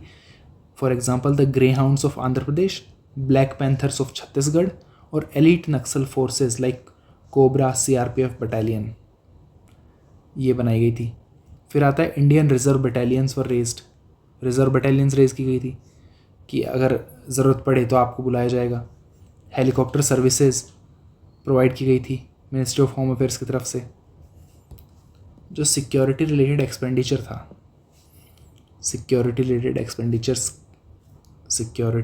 Expenditure schemes were to reimburse security expenditure. देखिए जो स्टेट मशीनरी है वो इतना ज़्यादा जो फंड्स हैं उनको देने के लिए काबिल नहीं है या सक्षम नहीं रहती कई बार, कि they are not able to pay the expenses of the security forces. तो उसके लिए गवर्नमेंट ने क्या किया, सेंट्रल गवर्नमेंट ने, कि आप खर्चा कीजिए और लास्ट में हमें वो बिल दे दीजिएगा और हम आपको रीइंबर्स कर देंगे, वो पैसे आपको वापस दे देंगे जितने आप इस एक पर्टिकुलर टॉपिक के लिए लगा रहे हो। जो लेफ्ट विंग एक्सट्रीमिज़म है, जो नक्सलिज्म है, उसको डील करने के लिए आप जो पैसे लगा रहे हो वो हम आपको फिर से दे देंगे, लौटा देंगे। Setting up of institution such as multi agency centres to seek actionable intelligence inputs. ठीक है। LWE division is set up in the MHA, ministry of home affairs में एक प्रॉपर डिवीजन बनाई गई है, left wing extremism division. Chief ministers group under the leadership of union home minister. Union home minister हैं और फिर नीचे चीफ मिनिस्टर्स हैं, तो उनका एक ग्रुप बनाया गया। समाधान डॉक्ट्रिन। अब समाधान की फुल फॉर्म कौन बताएगा, आप में से ही कोई बताएगा? देखते हैं किसी को पता है तो, और नहीं पता है तो गूगल पे सर्च कर सकते हैं आप डायरेक्ट। ठीक है, ये चीज़ मैं नहीं बताऊंगा, ये आपको खुद सर्च करनी है और इस डॉक्ट्रिन के अंदर है क्या वो भी देखना है। वैसे लिखा हुआ है was evolved by MHA in 2017. The core idea was to evolve a common doctrine for the entire country to deal with Naxalism. ठीक है। फिर आता है परसेप्शन मैनेजमेंट। अब लोगों को ये लगना भी तो चाहिए काम हो रहा है, ठीक है, लेकिन ये लगना भी चाहिए कि काम हो रहा है।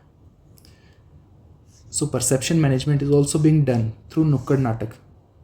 नुक्कड़ नाटक क्या होते हैं? कई बार आपने देखा होगा चौराहे पर या गांव में, आप रोड के किनारे कई बार कुछ नाटक चलते रहते हैं, कुछ ड्रामा चलता रहता है, तो उसको बोलते हैं नुक्कड़ नाटक। तो उनके थ्रू परसेप्शन मैनेजमेंट किया गया, सिविक एक्शन प्लान रेडी किया गया, is initiated to promote the development measures by the security forces. जैसे एक इशू जो आ रहा है इंफ्रास्ट्रक्चर या लॉ एंड ऑर्डर के लिए, ये राजस्थान, एक सेकेंड, सॉरी हाँ, जैसे राजस्थान जो है, तो राजस्थान के अंदर 75% शॉर्टेज है वेपन्स की। जो वेपनरी है, हथियार ही नहीं है, तो कैसे सामना करेंगे उनका? कैग की एक रिपोर्ट आई थी, उसके अकॉर्डिंग राजस्थान में 75% शॉर्टेज है वेपन्स की। ठीक है, फिर आगे देखते हैं। Despite various developmental schemes and law and order measures, Naxalism continues to be a massive headache for the security agencies. In this context, critically analyze the approach of Indian states to deal with Naxalism. कि सब कुछ हो रहा है लेकिन फिर भी ये एक हेडेक की तरह क्यों है, सरदर्द क्यों बना हुआ है सभी एजेंसीज के लिए? इसको आपको एनालाइज करना है, जो इंडिया की अप्रोच है इंडियन स्टेट की टू डील विद नक्सलिज्म, उसको एनालाइज करना है। अब करते हैं एनालाइज। देखिए ये एक PYQ है, लाइक प्रीवियस ईयर क्वेश्चन है ये, ठीक है ना। तो ऐसे क्वेश्चंस पूछती है यूपीएससी। अब प्रॉब्लम्स क्या आ रही हैं? Critical analysis of the state's approach to deal with Naxalism. सबसे पहले लैक ऑफ कोऑर्डिनेशन। कोऑर्डिनेशन ही नहीं है किसके बीच में? स्टेट्स के बीच में। एक नक्सलिज्म जो है वो सिंगल स्टेट का इशू नहीं है, वो मल्टीपल स्टेट्स का इशू है, ठीक है। ये एक दूसरे से कोऑपरेट नहीं कर रहे, ये आपस में कोऑपरेट नहीं कर रहे, तो इसकी वजह से उसको टैकल करना बहुत मुश्किल है। State police agencies have been reluctant to share intelligence inputs with each other, आपस में शेयर नहीं करते। Lack of coordination between state police and central security forces. अब स्टेट सेंटर के साथ भी शेयर नहीं कर रहे, आपस में नहीं कर रहे, ठीक है समझ में आता है, लेकिन सेंटर के साथ भी नहीं कर रहे। भाई सेंटर को आपने बुलाया ही इसी काम के लिए था कि आप संभालिए, हमसे नहीं संभल रहा है मैटर, और फिर आप इंफॉर्मेशन शेयर नहीं कर रहे। Lack of uniform surrender. देख यूनिफॉर्म जहाँ पे आ गया, यूनिफॉर्म पॉलिसी है ही नहीं सरेंडर के लिए, तो कैसे सरेंडर करें? यहाँ पे इस तरीके से सरेंडर करना है, वहाँ पे उस तरीके से। Lack of coordination between security forces and civil administration. जो सिविल एडमिनिस्ट्रेशन है किसी एरिया की, सिविलियन एडमिनिस्ट्रेशन है, और जो सिक्योरिटी फोर्सेज हैं उनके बीच में कोऑर्डिनेशन नहीं है। सो सबसे मेजर इशू क्या है? कोऑर्डिनेशन।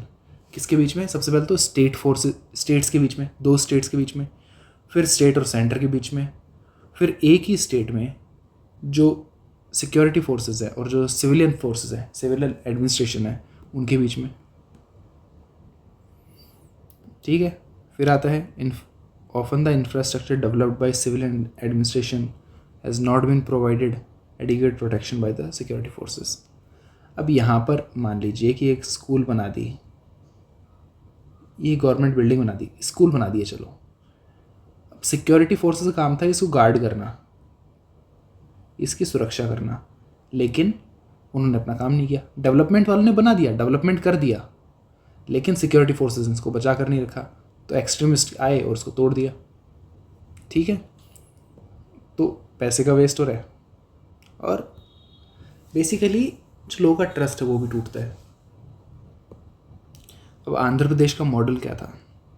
लाइक स्पेसिफिक मॉडल इतना ज़रूरी नहीं है, बट एक बार देख लेते हैं। Andhra Pradesh suffered massively from the Naxalism in 1980s and 90s। इसको डील करने के लिए उन्होंने कॉम्प्रिहेंसिव पॉलिसी बनाई, और उन्होंने क्या स्टार्ट किया कि PDS लॉन्च किया, revamped PDS schemes for food grains और प्रोवाइड, जिसमें फूड ग्रेन्स प्रोवाइड किए गए, और उसके बाद सोशियो इकोनॉमिक डेवलपमेंट जो था उसके ऊपर भी उन्होंने फोकस किया। रोड कनेक्टिविटी की, हेल्थ फैसिलिटीज़ स्टार्ट की, जल यज्ञम स्कीम स्टार्ट की, जिसकी वजह से उन्हें क्लीन वाटर मिला मार्जिनलाइज कम्युनिटीज़ को। Massive programmes of land reforms was initiated that include the digitalisation of land records. अब डिजिटलाइजेशन के लिए उन्होंने मैसिव प्रोग्राम स्टार्ट किए। कि प्रॉब्लम क्या आ रही है कि लोगों के पास लैंड रिकॉर्ड्स जो हैं वो डिजिटलाइज नहीं है, या फिर कईयों के पास नॉर्मल रिकॉर्ड्स भी नहीं है, तो उनको डिजिटलाइज किया गया कि अब एक तरीके से एक सेंट्रल डेटाबेस बन गया और आपके सारे रिकॉर्ड्स हमारे पास सेफ हैं। Reduction of the discretionary powers in the hands of the lower bureaucracy. Starting में हमने देखा था कि लोअर जो ब्यूरोक्रेसी है, ब्यूरोक्रेसी और माइनिंग माफिया का नेक्सस चलता है, और नक्सलवाड़ी में भी वहाँ पे ब्यूरोक्रेट्स का इशू आया था कि ब्यूरोक्रेट्स मनी लैंडर्स और लैंडलॉर्ड्स ये ऑपरेस करते हैं पीजेंट्स और ट्राइबल्स को। तो वैसे ही जो यहाँ पर डिस्क्रिशनरी पावर्स थी इनके हाथ में कि आपको जो सही लगे इस कंडीशन के हिसाब से आप वो कर सकते हैं, वो पावर्स उनसे छीन ली लोअर ब्यूरोक्रेसी के हाथ से। That was considered to be extremely corrupt, क्योंकि लोअर ब्यूरोक्रेसी काफ़ी करप्ट थी उस एरिया में, तो उससे पावर्स छीन ली। Set up an elite Naxal force to combat the Naxalism in a specialised manners, ठीक है। The members of this force were trained in guerrilla warfare and counter-Maoist strategy and carried out several surgical operations. Surrendered Maoists played an important role in acting as eyes and ears. अब देखिए, ये Maoist का एक group है, 2 3 4 5, ये 5 लोग हैं। इनमें से 2 को आपने कैप्चर कर लिया है, इनमें से आपने 2 को कैप्चर कर लिया है। अब सिक्योरिटी फोर्सेस क्या बोलेंगे कि आप हमारी हेल्प कर दो तो आपकी पनिशमेंट कम हो जाएगी। अब इन्होंने हेल्प की, इसको क्रैक डाउन किया, इसको क्रैक डाउन किया और इसको क्रैक डाउन किया। इनको थोड़ी पनिशमेंट मिलेगी, इनको प्रॉपर पनिशमेंट मिलेगी, या इनको एनकाउंटर हो जाएगा। कि अगर इन्होंने रिटेलिएट किया सिक्योरिटी फोर्सेस को तो फिर क्रॉस फायरिंग में जान जा सकती है, या फिर दूसरा ऑप्शन क्या है कि ये सरेंडर कर दें और उनको पनिशमेंट जो मिलेगी वो मिल जाएगी। इनकी पनिशमेंट थोड़ी कम हो गई तो इनको लग रहा है कि हेल्प कर देते हैं। तो जो सरेंडर्ड माओइस्ट थे, जिन्होंने पहले ही सरेंडर कर दिया था, they acted as the eyes and ears of the state. More than 800 Naxalites were killed in operations forcing the other to either retreat और सरेंडर। या तो रिट्रीट करो या सरेंडर करो, तो ये ऑप्शन बचे थे उनके पास। अब वे फॉरवर्ड क्या है नक्सलिज्म के अंदर?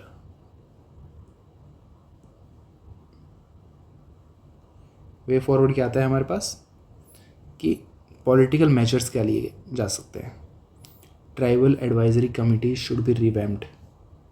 सबसे पहले जो ट्राइबल एडवाइजरी कमिटीज़ हैं उनको रिवैम्प करना चाहिए। ये लाइन स्ट्रेट क्यों नहीं हो रही? शुड बी रिवैम्प्ड, ठीक है। So that the advices the governor while exercising power under the 5th schedule, ठीक है। 5th शेड्यूल को थोड़ा स्ट्रॉन्ग करो और उसको इम्प्लीमेंट करो। Government should provide them access to forest produce की एक्सेस होनी चाहिए। Protecting the traditional knowledge and customs. Dilip Singh Bhuria committee जो थी उन्होंने कहा था 50% of the ownership of the developmental projects must be assigned to the local people. Dilip Singh Bhuria committee ने एक बात कही थी कि कोई भी अगर डेवलपमेंटल प्रोजेक्ट आ रहा है, कोई भी प्रोजेक्ट अगर इस रीजन में आ रहा है तो उसकी जो 50% ओनरशिप है वो वहाँ के लोकल्स को मिलनी चाहिए। We must encourage and promote the NGOs and CSOs, civil society organisation,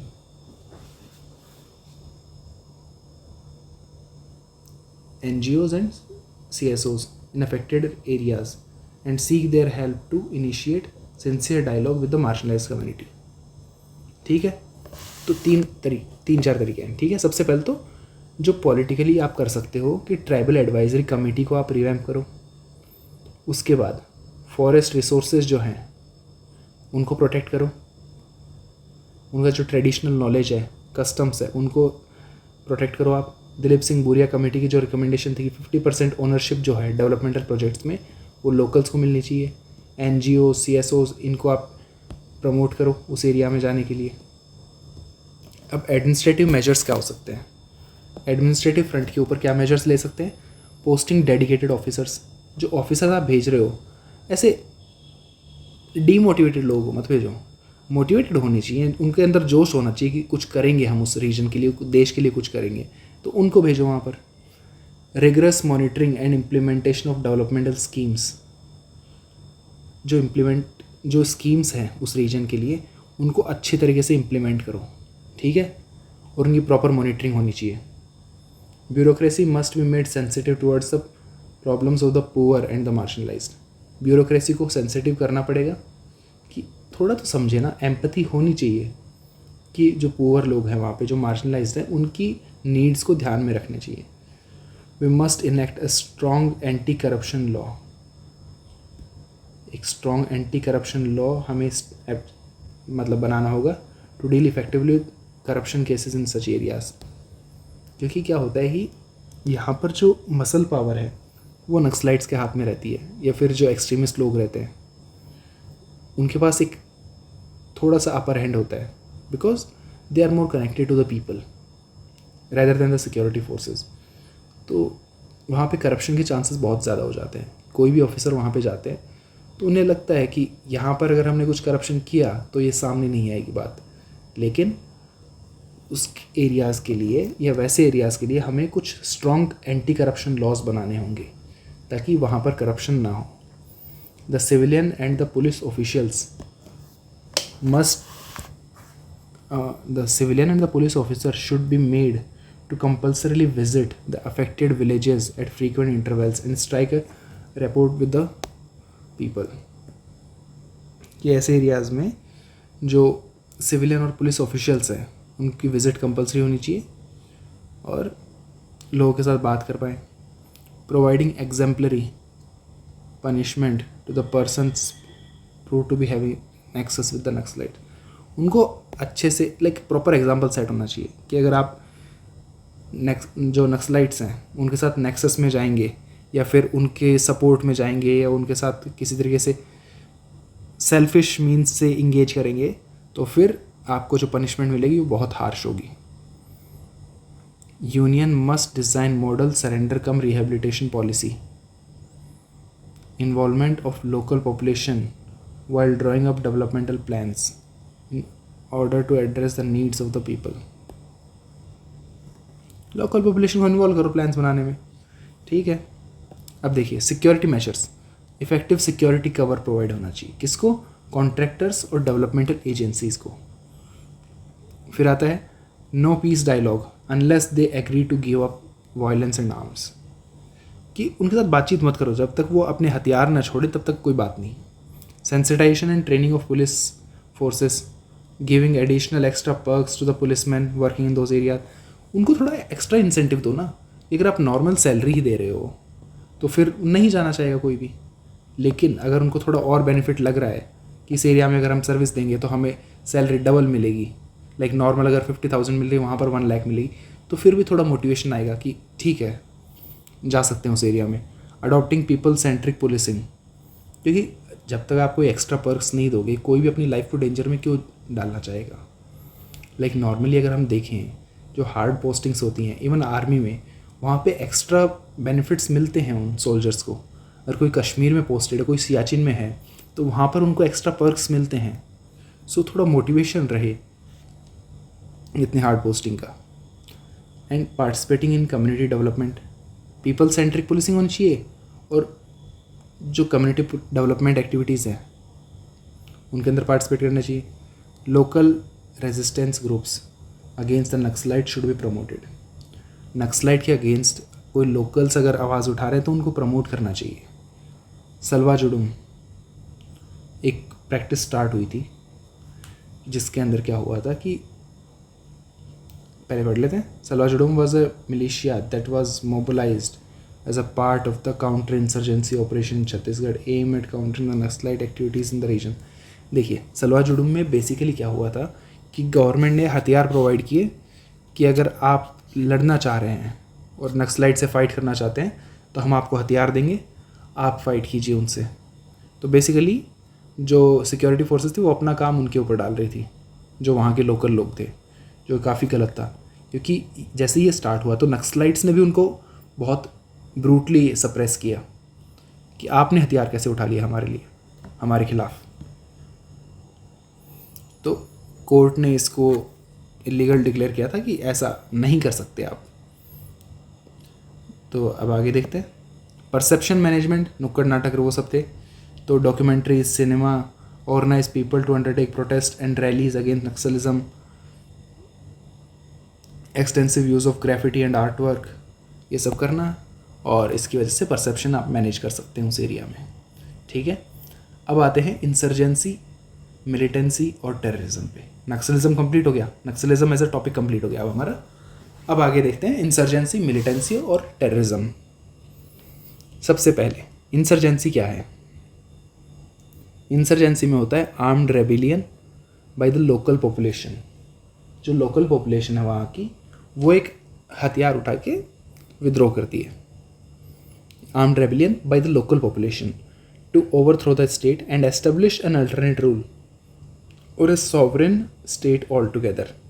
target of violence कौन रहता है, किसको अटैक करते हैं इंसर्जेंसी में? State actors and symbols of state. ये लोगों को परेशान नहीं करते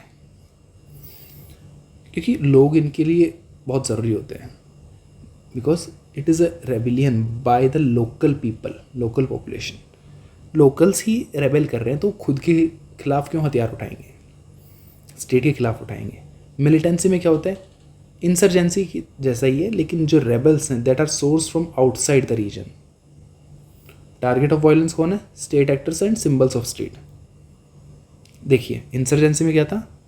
इंसर्जेंसी लोकल पॉपुलेशन, जो वहाँ की लोकल पॉपुलेशन है वही जो रिवॉल्ट स्टार्ट करेगी वो करेगी। लेकिन मिलिटेंसी में क्या होता है कि बॉर्डर पार से आएंगे, rebel source from outside the region, दूसरे रीजन से आप किन्हीं रेबल्स को भेज रहे हो और वो लोकल्स की सपोर्ट के साथ आर्म्ड रेबिलियन करेंगे टू ओवरथ्रो द स्टेट, और एक अल्टरनेट रूल स्टार्ट करो या सॉवरेन स्टेट बनाओ। और जो टारगेट ऑफ वायलेंस है इसके अंदर वो कौन होंगे? State actors and symbols of state. फिर आता है टेररिज्म। टेररिज्म का बेसिक पर्पस क्या होता है? To create terror in the society. Terrorism can be state sponsored और could be supported by non state actors as well. State sponsored भी हो सकता है और नॉन स्टेट एक्टर्स भी सपोर्ट कर सकते हैं। Target of violence, state actors, local population, ये इनका टारगेट रैंडम रहता है कि they just want to create terror in the society. जैसे पहलगाम वाला जो अटैक था वो एक टेरर अटैक था। उसमें जो लोग गए थे घूमने के लिए पहलगाम वैली में, उनकी कोई दुश्मनी नहीं थी, न ही उनके साथ उनकी कोई पर्सनल लड़ाई थी जो टेररिस्ट आए थे उनकी। बट जो टारगेट ऑफ वायलेंस है वो कौन बने? यहाँ पर लोकल पॉपुलेशन बनी। और इसकी वजह से क्या हुआ? लोगों ने कश्मीर जाना कम कर दिया, कश्मीर की सारी ट्रिप्स कैंसिल कर दी लोगों ने कि हमें नहीं जाना, वहाँ पे रिस्क है जाने में, हमारी भी जान जा सकती है। तो इसलिए यही था टेररिज्म का basic purpose. They just want to create terror in the society, डर का माहौल बनाना चाहते हैं। ठीक है, तो इनका टारगेट कोई भी हो सकता है। ये स्टेट के खिलाफ भी कर सकते हैं, जैसे पुलवामा अटैक जो हुआ था सीआरपीएफ की बस के ऊपर, और लोकल पॉपुलेशन पर भी जैसे पहलगाम। ठीक है, ताज अटैक वो भी टेरर अटैक था। फिर आता है इंसर्जेंसी को हम थोड़ा डीपली देखेंगे इंसर्जेंसी के बारे में। Insurgency in the North east India. Factors कौन से हैं जो प्रमोट करते हैं इंसर्जेंसी को? अब देखिए हिस्टोरिकल फैक्टर्स भी हैं, जोग्राफिकल भी हैं और इकोनॉमिक भी हैं। जोग्राफिकल, इकोनॉमिक फैक्टर्स और भी हैं, cultural, political, illegal migration, immigration, external factors, miscellaneous, कई हैं। ठीक है, तो अब एक एक करके देखते हैं। हिस्टोरिकल फैक्टर्स क्या हैं? देखिए जो नॉर्थ ईस्ट वाले रीजन है वो ब्रिटिशर्स के अंदर डायरेक्टली कभी नहीं आए, डायरेक्टली ब्रिटिशर्स के अंडर कभी नहीं आए वो रीजन। तो इसलिए most parts of north east India were not govern directly by the British, and as a result they could never be integrated into the rest of the country, resulting in sense of alienation towards the Indian state. अब वो कभी Britishers के अंदर थे ही नहीं, तो उनको लगता नहीं कि वो ब्रिटिश इंडिया का पार्ट थे कभी, तो इसके लिए उनके अंदर एक एलिनेशन की फीलिंग हमेशा रही थी। Example, the Naga hills areas were govern as partially excluded areas by the British को कभी पूरा इंडिया का पार्ट मानते नहीं थे, इसलिए वो रिजेंटमेंट उस टाइम से ही है। जोग्राफिकल फैक्टर्स हैं। जोग्राफिकल फैक्टर्स कौन से हैं? डिफ़िकल्ट टेरेन है, वहाँ की जो टोपोग्राफी है वो बहुत डिफ़िकल्ट है, ये बहुत डिफरेंट है रेस्ट ऑफ द इंडिया से। इन the North east make it suitable for insurgency and guerrilla warfare कि वहाँ पर जो इंसर्जेंसी है वो क्यों प्रमोट हो रही है? क्योंकि वहाँ की जो टोपोग्राफी है वो बहुत डिफरेंट है बाकी रीजन से, या फिर गोरिल्ला वॉरफेयर जो है उसके लिए काफ़ी हेल्पफुल है। तो जो इंसर्जेंट्स हैं वो इस टैक्टिक्स को यूज़ करते हैं इस एरिया में। Porous international borders. देखिए माउंटेन्स जो हैं उनके बारे में एक बात कही जाती है कि माउंटेन्स ईट मैन। आप कितनी भी सिक्योरिटी फोर्सेस लगा दीजिए, लेकिन अगर माउंटेन रीजन है तो आप उस बॉर्डर को कम्प्लीटली सिक्योर कभी नहीं कर सकते, कि 100% आप नहीं रोक सकते। और यहाँ पे इसकी वजह से क्या है कि पोरस बॉर्डर्स हैं, कहीं पर रिवर्स हैं, कहीं मडलैंड एरियाज़ हैं। जैसे अभी तो जो इंडिया बांग्लादेश की बॉर्डर है उसकी फेंसिंग हो रही है, लेकिन फिर भी 100% फेंसिंग होना बहुत मुश्किल है, क्योंकि कई जगह ऐसे है कि बहुत लंबा एक्सटेंट है, वहाँ पर रिवर्स है, 20-30 किलोमीटर दूर में रिवर है, तो रिवर के नीचे से कोई भी आ सकता है। छुप छुपा के। तो porous international borders make it difficult to contain insurgency in the North East. फिर आता है economic factors that led to the rise of और promotion of insurgency in the North East. Lack of industrialization has led to massive unemployment, which created a shortage of avenues for constructive engagement of the youth. अब industrialisation नहीं है, unemployment है, तो खाली दिमाग शैतान का घर, ठीक है, देखा था हमने पहले। Development of physical infrastructure is challenging task resulting in isolation of the region, ठीक है। Lack of basic facilities and infrastructure. अब देखते हैं कल्चरल, समझ में आ गए ना इकोनॉमिक वाले, लाइक बेसिक चीज़ें हैं, आप एक बार रीड करेंगे समझ में आ जाएंगे। जो डार्क कलर में लिखे रखे हैं ये सारे जो बेसिक पॉइंट्स हैं वो हैं, और बाकी एक्सप्लेनेशन के लिए लिख रखा है। कल्चरल फैक्टर्स क्या है? रेशियल डिस्क्रिमिनेशन होता है, नॉर्थ ईस्ट इंडियन जो होते हैं उनके लिए काफ़ी ऐसे वर्ड्स यूज़ लिए जाते हैं जो बहुत गलत साउंड करते हैं, ठीक है, which led to their physical isolation from the rest of the country. Like often they are called like Chinese हैं, but they are from the northeast, they are a part of India, leading to the situation of identity crisis. Example, the Bodo insurgency. Issues of northeast India are ignored by the mainstream media. mainstream media में आपने कितनी बार देखे हैं north east के कोई issue को raise करते हुए? सिर्फ ये जो अभी कुकीज़ और मैतीज़ वाला हुआ था, मणिपुर वाला, उसके अलावा ऐसा कोई रेयरली कोई इंसिडेंट होगा जो मेन स्ट्रीम मीडिया में रिपोर्ट होता है। Several communities believe that their natural resources have been exploited by the state and benefits of the same have not been passed on to them. उनके benefits मिले नहीं उनको, ठीक है। फिर आते हैं political factors पे। Several ethnic groups in the northeast India believe that their political aspirations have been suppressed by the union and the state governments. Union और स्टेट गवर्नमेंट्स ने उनके पॉलिटिकल एस्पिरेशंस को सप्रेस किया है। Example, Mizo insurgency. The promises made under the constitution including schedule 6 have not been implemented. जो promises किए गए थे शेड्यूल 6 में उनको भी इम्प्लीमेंट नहीं किया, सिर्फ पेपर पे है, लाइक कागजी काम हो गया बट ग्राउंड पे इम्प्लीमेंटेशन नहीं हो पा रहा।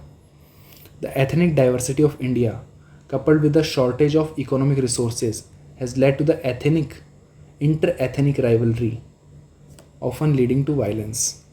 Example, insurgency in Manipur. Boundary disputes existed between several or various states.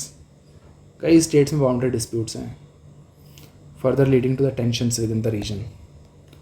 Illegal immigration, ये एक major issue है.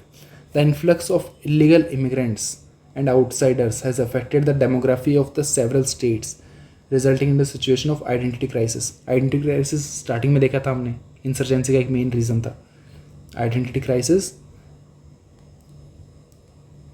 Often overcome with the use of violence, ठीक है, इंसर्जेंसी बाय उल्फा। अब देखते हैं आगे external factors. India has alleged involvement. अब देखिए, इंडिया ने कई बार ये क्लेम रेज किया है कि चाइनीज़ और पाकिस्तानी ये सपोर्ट करते हैं इंडिया के नॉर्थ ईस्ट रीजन में इंसर्जेंसी को।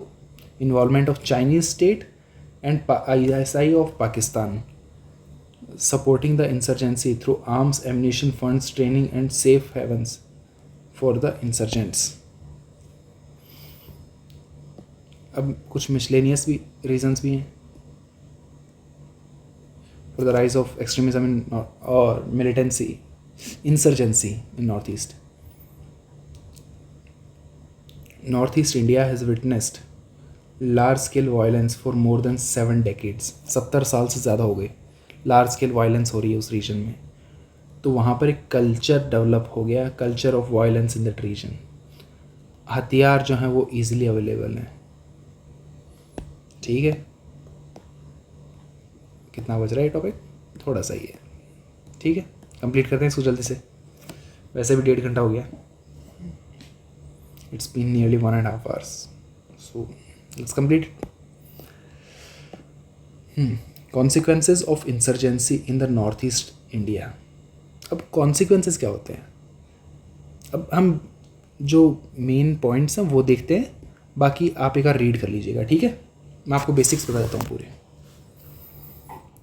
कॉन्सिक्वेंसेस क्या है, लॉस ऑफ लाइव्स, जो एटमॉस्फेयर है वो पूरा फियर और इनसिक्योरिटी का भर गया है। Wide spread displacement created economic difficulties, displacement हो रहा है जिसकी वजह से इकोनॉमिक डिफिकल्टीज हो रही हैं।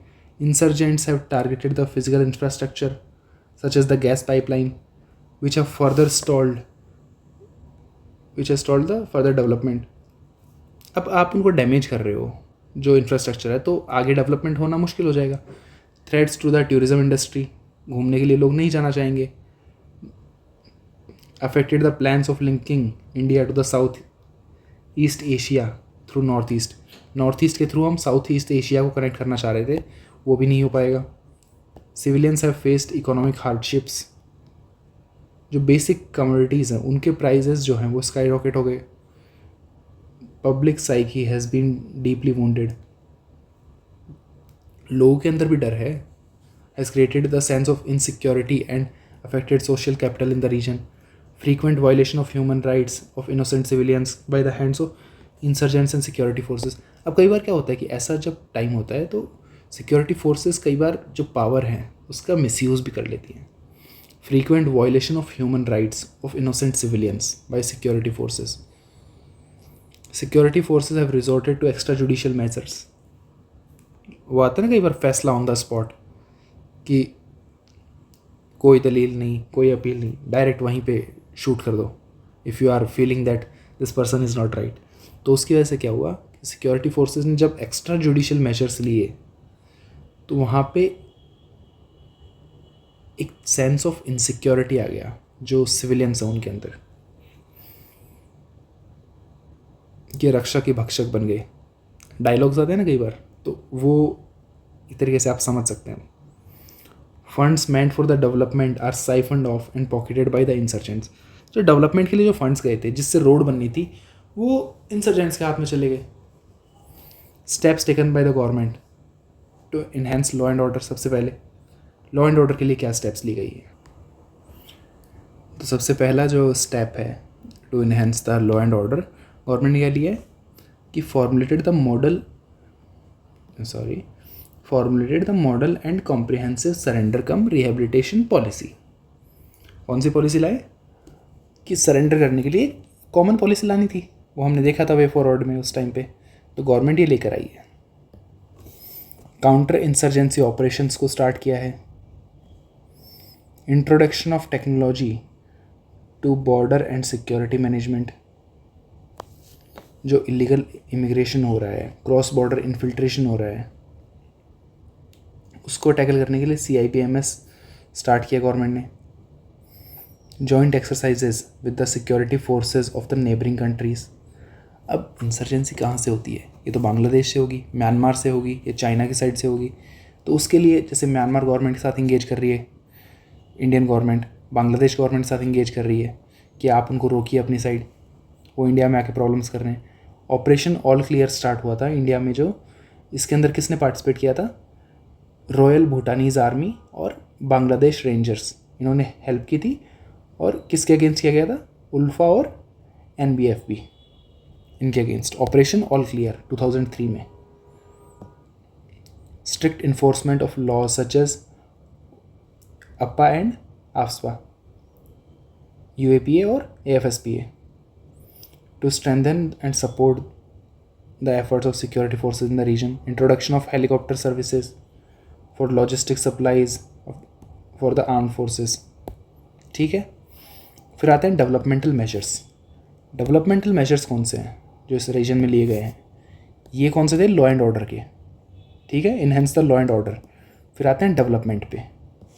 डेवलपमेंट के लिए कौन से लिए गए हैं, developmental measures, setting up of dedicated ministry for the development of northeast region to give special attention to the developmental needs of the region. Through the UDAN scheme, multiple airports have come up in the region. UDAN scheme के लिए under multiple airports आए हैं, infrastructure projects जो हैं वो develop किए गए हैं। India, Myanmar, Thailand trilateral highway, Kaladan multi modal project, ये सब प्रोजेक्ट्स आए हैं, ठीक है। ये दो प्रोजेक्ट हैं वो काफ़ी इंपॉर्टेंट हैं, IR में भी आएंगे आपके, तो इनके बारे में आप थोड़ा सा पढ़ लीजिएगा, ठीक है। Renewed focus on the national bamboo mission, national horticulture mission, क्योंकि ये जो रीजन्स हैं, जो नॉर्थ ईस्ट का रीजन है, वहाँ पर बैम्बू अच्छी खासी क्वांटिटी में ग्रो होता है। हॉर्टिकल्चर हैं, जो नेचर से रिलेटेड प्रोडक्ट्स हैं वहाँ पे बहुत बन लगते हैं, तो इसलिए उन चीज़ों को वहाँ पे प्रमोट किया जाए ताकि जो लोकल्स हैं उनकी जो इनकम है वो जनरेट हो, और जो इकोलॉजी है वहाँ की फ्रेजाइल इकोलॉजी है वो भी डैमेज ना हो। प्रमोशन ऑफ बॉर्डर हार्ट्स, जो हार्ट होती है, जो मार्केट होते हैं, मेले होते हैं, वो प्रमोट किए जाने चाहिए जो बॉर्डर के अराउंड है।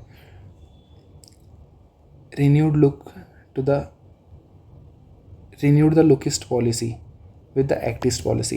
गवर्नमेंट पहले लेकर आई थी एक लुक ईस्ट पॉलिसी, ईस्ट की तरफ सिर्फ देखना है, काम नहीं करना, सिर्फ देखना है, लुक ईस्ट पॉलिसी। तो गवर्नमेंट को बाद में रियलाइज़ हुआ कि सिर्फ देखने से काम नहीं होगा, you have to act also. तो फिर गवर्नमेंट लेके आई थोड़े टाइम बाद act east policy to promote the cultural and economic integration with the ASEAN nations, ठीक है। Massive emphasis on spreading awareness about the distinct and diverse cultures of north east India. वहाँ का जो culture है उसको promote करने के लिए, उसके बारे में अवेयरनेस स्प्रेड करने के लिए गवर्नमेंट ने कई एफर्ट्स किए हैं। यूनिवर्सिटीज़ में प्रोग्राम्स चलाए हैं थ्रू ऑर्गेनाइजिंग कल्चरल फेस्टिवल्स, ये सब किया है, ठीक है। अब reasons for the decline of insurgency in the recent years. Recent years में इंसर्जेंसी थोड़ी डिक्लाइन हुई है, उसके रीजंस क्या हैं? Insurgent groups have lost interest, बहुत टाइम से चल रही है लड़ाई, कुछ मिल रहा है नहीं। Declining support from the population, insurgency में क्या था, लोकल पॉपुलेशन जो है वो हथियार उठाती है, armed rebellion by the local population. तो यहाँ पे लोकल्स जो हैं कितने टाइम लड़ेंगे यार, पूरी ज़िंदगी लड़ते ही थोड़ा ना रहेंगे, कभी तो शांति से बैठेंगे। तो उनका इंटरेस्ट ही नहीं रहा लड़ने में क्योंकि बहुत टाइम से लड़ाई चल रही है। तो declining support from the local population, insurgent group have lost interest, long drawn nature and declining support from locals. Government strategy to create internal strife between the insurgent groups, government की एक strategy रही है। जैसे पहले नक्सलिज्म में आया था, जब स्प्लिंटर ग्रुप्स बने थे, छोटे छोटे ग्रुप्स में टूट गई थी नक्सलिज्म का जो मूवमेंट था, तो गवर्नमेंट ने क्या किया, उनके आपस के बीच में फूट डाल दी कि आप आपस में लड़ाई कर लो। तो अगर कोई भी दो ग्रुप्स हैं वो आपस में लड़ाई करेंगे तो दोनों वीक होंगे, तो गवर्नमेंट के लिए उनको क्रैकडाउन करना ईजी रहेगा। तो इसके लिए गवर्नमेंट ने यहाँ पर भी क्या किया कि इंटरनल स्ट्राइफ्स डाली, उनके बीच में मतभेद डाले, has yielded benefits and thereby weakening the insurgent movements. Government has been successful in cutting down the external support. जो एक्सटर्नल सपोर्ट है उसको कट डाउन करने में भी गवर्नमेंट हेल्पफुल रही of the insurgents by seeking diplomatic help from neighbouring countries such as Bangladesh and Bhutan. Crackdown operations against the organised criminal groups, जो organise crime चल रहे थे वहाँ पर, उनके अगेंस्ट क्रैकडाउन ऑपरेशन स्टार्ट की गवर्नमेंट ने, जिसकी वजह से उनको काफ़ी हेल्प मिली है गवर्नमेंट को हेल्प मिली है, इंसर्जेंट्स को नहीं। इसकी वजह से उनकी जो फंडिंग थी वो रुक गई। Holding the peace talks, government ने एक और स्ट्रेटजी यूज़ की है कि जो पीस टॉक्स है, शांति वार्ता, वो स्टार्ट किए हैं। Example the third Bodo peace accord, Karbi Anglong agreement, Bru Reang agreement, ये एग्रीमेंट्स गवर्नमेंट साइन कर रही है उन लोगों के साथ। ये क्या हुआ, ठीक है। जो ग्रुप्स हैं, जो इंसर्जेंट ग्रुप्स हैं और वहाँ के जो लोग बेसिकली उनके जो लीडर्स हैं उन ग्रुप्स के, उनके साथ गवर्नमेंट पीस डील साइन कर रही है कि आप हमारी ये बात मानिए, हम आपकी वो बात मानेंगे, ठीक है। आप आर्म्स ले डाउन कीजिए, आपको डेवलपमेंट चाहिए, हम डेवलपमेंट ला कर देंगे वहाँ पर, लेकिन आप हथियार छोड़ दीजिए, ठीक है। तो ये सब हो रहा है। अब और क्या कर सकते हैं, like it's not over till it's over, कि अभी तक पूरी तरीके से वहाँ पर शांति नहीं हुई है। उसके लिए गवर्नमेंट और क्या कर सकती है, gradual repeal of laws, such as AFSPA to win the hearts and minds of the local population. जो AFSPA जो लॉ है AFSPA, वो थोड़ा हार्श है लोकल पॉपुलेशन के अगेंस्ट। तो उसके लिए अगर गवर्नमेंट इनको धीरे धीरे उन एरियाज से हटा ले, ऐसे लॉज को जहाँ पर इंसर्जेंसी ख़त्म हो चुकी है, तो लोगों को लगेगा कि अब हम फ्री हैं। ग्रेटर अकाउंटेबिलिटी मैकेनिज़म्स, जो सिक्योरिटी फोर्सेस हैं, जो पर्सनल्स हैं जो वहाँ पर सर्च कर रहे हैं, उनकी अकाउंटेबिलिटी ज़्यादा इंश्योर होनी चाहिए। Removing the bottlenecks in various infrastructure projects to speed the economic development of the region, promoting sustainable economic development by setting up non-polluting industries such as ecotourism and horticulture, strengthening of micro-democratic institutions such as local councils to satisfy the political aspiration of the people, enhancing the connectivity with the mainland. Connectivity बढ़ाओ, strengthening micro-democratic institutions, promoting sustainable and economic development, removing the bottlenecks in infrastructure projects, ensure greater accountability of security personnels, gradual repeal of laws, ये सब हो गए। ठीक है, तो ये सारे वे फॉरवर्ड है कि हमें क्या करना चाहिए। ठीक है, तो यहाँ पे हमारा टॉपिक होता है कंप्लीट, और अब अगला टॉपिक हमारा होगा मनी लॉन्ड्रिंग। तो ये अगली वीडियो में देखते हैं। ठीक है, तो एक बार इसको जल्दी से रिवाइज कर लेते हैं, क्या देखा हमने इस टॉपिक में। 2 मिनट में जल्दी से रिवाइज करते हैं। चलिए, सबसे पहले हमने ये देखा कि ये सब्जेक्ट जो है इसका इंपॉर्टेंस क्या है, वेटेज कितना है, सिलेबस क्या है इसका, सोर्सेज क्या रहेंगे। फिर आता है linkages between development and spread of extremism. Development क्या है, एक्सट्रीमिज़म क्या है, कि how extremism will lead to under development और how underdevelopment will again lead to extremism. ये जो विशेष साइकिल है ये कैसी है। उसके बाद हमने देखा कि लेफ्ट विंग एक्सट्रीमिज़म जो है, नक्सलिज्म, उसका राइज कैसे हुआ इंडिया में, इवोल्यूशन कैसे हुआ, जो आइडियोलॉजी है नक्सलाइट्स की वो क्या है, प्रेजेंट स्टेटस क्या है नक्सलिज्म का इंडिया के अंदर। उसके जो फेजेस हैं इवोल्यूशन के, 4 फेजेस थे कि पहले ओरिजिन हुआ, फिर एक्सपेंड हुआ, फिर एग्रेसिव एक्सपेंशन हुआ, स्टेट का रिस्पॉन्स भी आया, फिर एक इंसिडेंट हुआ दंतेवाड़ा वाला, उसके बाद ग्रेजुअल डिक्लाइन हुआ, सिक्योरिटी फोर्सेस ने क्रैकडाउन किया। अब राइज के कुछ रीजंस थे, लैंड फैक्टर्स थे, डेवलपमेंटल फैक्टर्स थे, political, administrative, environmental, vested interest, external factors, ये सब थे। फिर मेजर्स क्या लिए गए उसको टैकल करने के लिए, डेवलपमेंटल एस्पेक्ट में भी, इंफ्रास्ट्रक्चर को लेकर, एजुकेशन को लेकर, पॉलिटिकल एम्पावरमेंट, इन सब के लिए हुए थे। फिर कौन से मेजर्स थे, डेवलपमेंटल मेजर्स हो गए, फिर लॉ एंड ऑर्डर मेजर्स जिसमें capacity building, security related expenditure, ये सब हुए थे। फिर आता है critical analysis of state approach.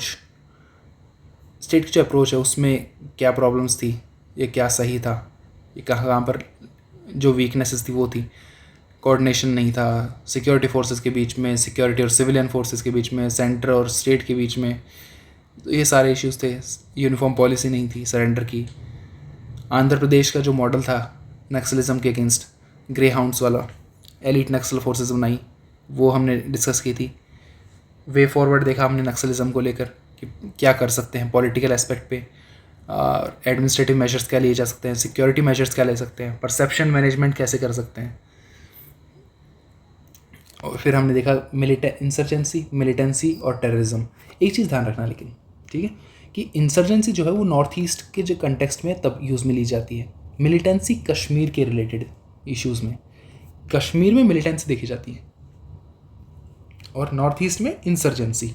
और टेररिज्म ओवरऑल इंडिया में कई बार देखा जाता है, and that is always sponsored by the external state actors like Pakistan and China. अब देखिए इंसर्जेंसी देखिए हमने, मिलिटेंसी, टेररिज्म, इनमें डिफरेंस देखे थे।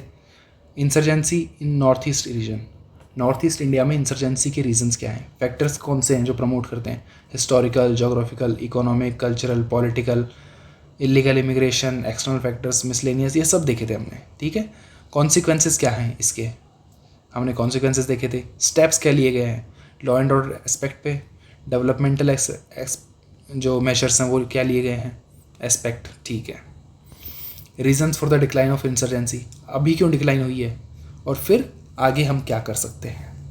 ठीक है, तो इसी के साथ हमारी ये वीडियो ख़त्म होती है, और आप रिवाइज़ कर लीजिएगा इसको। PDF आपको टेलीग्राम पे मिल जाएगी, और साथ ही हम अगली वीडियो का टॉपिक जो है वो है मनी लॉन्ड्रिंग। अगली वीडियो में हम डिस्कस करेंगे मनी लॉन्ड्रिंग, और अगर हो सका तो 2 टॉपिक्स ले लेंगे, ऑर्गेनाइज क्राइम और टेररिज्म भी साथ में ले लेंगे, ठीक है, क्योंकि छोटे छोटे टॉपिक्स हैं। तो अगली वीडियो में हम डिस्कस करेंगे मनी लॉन्ड्रिंग और ऑर्गेनाइज्ड क्राइम, ठीक है। तो इसी के साथ वीडियो यहीं पे ख़त्म होती है। Have a nice day, bye bye and take care.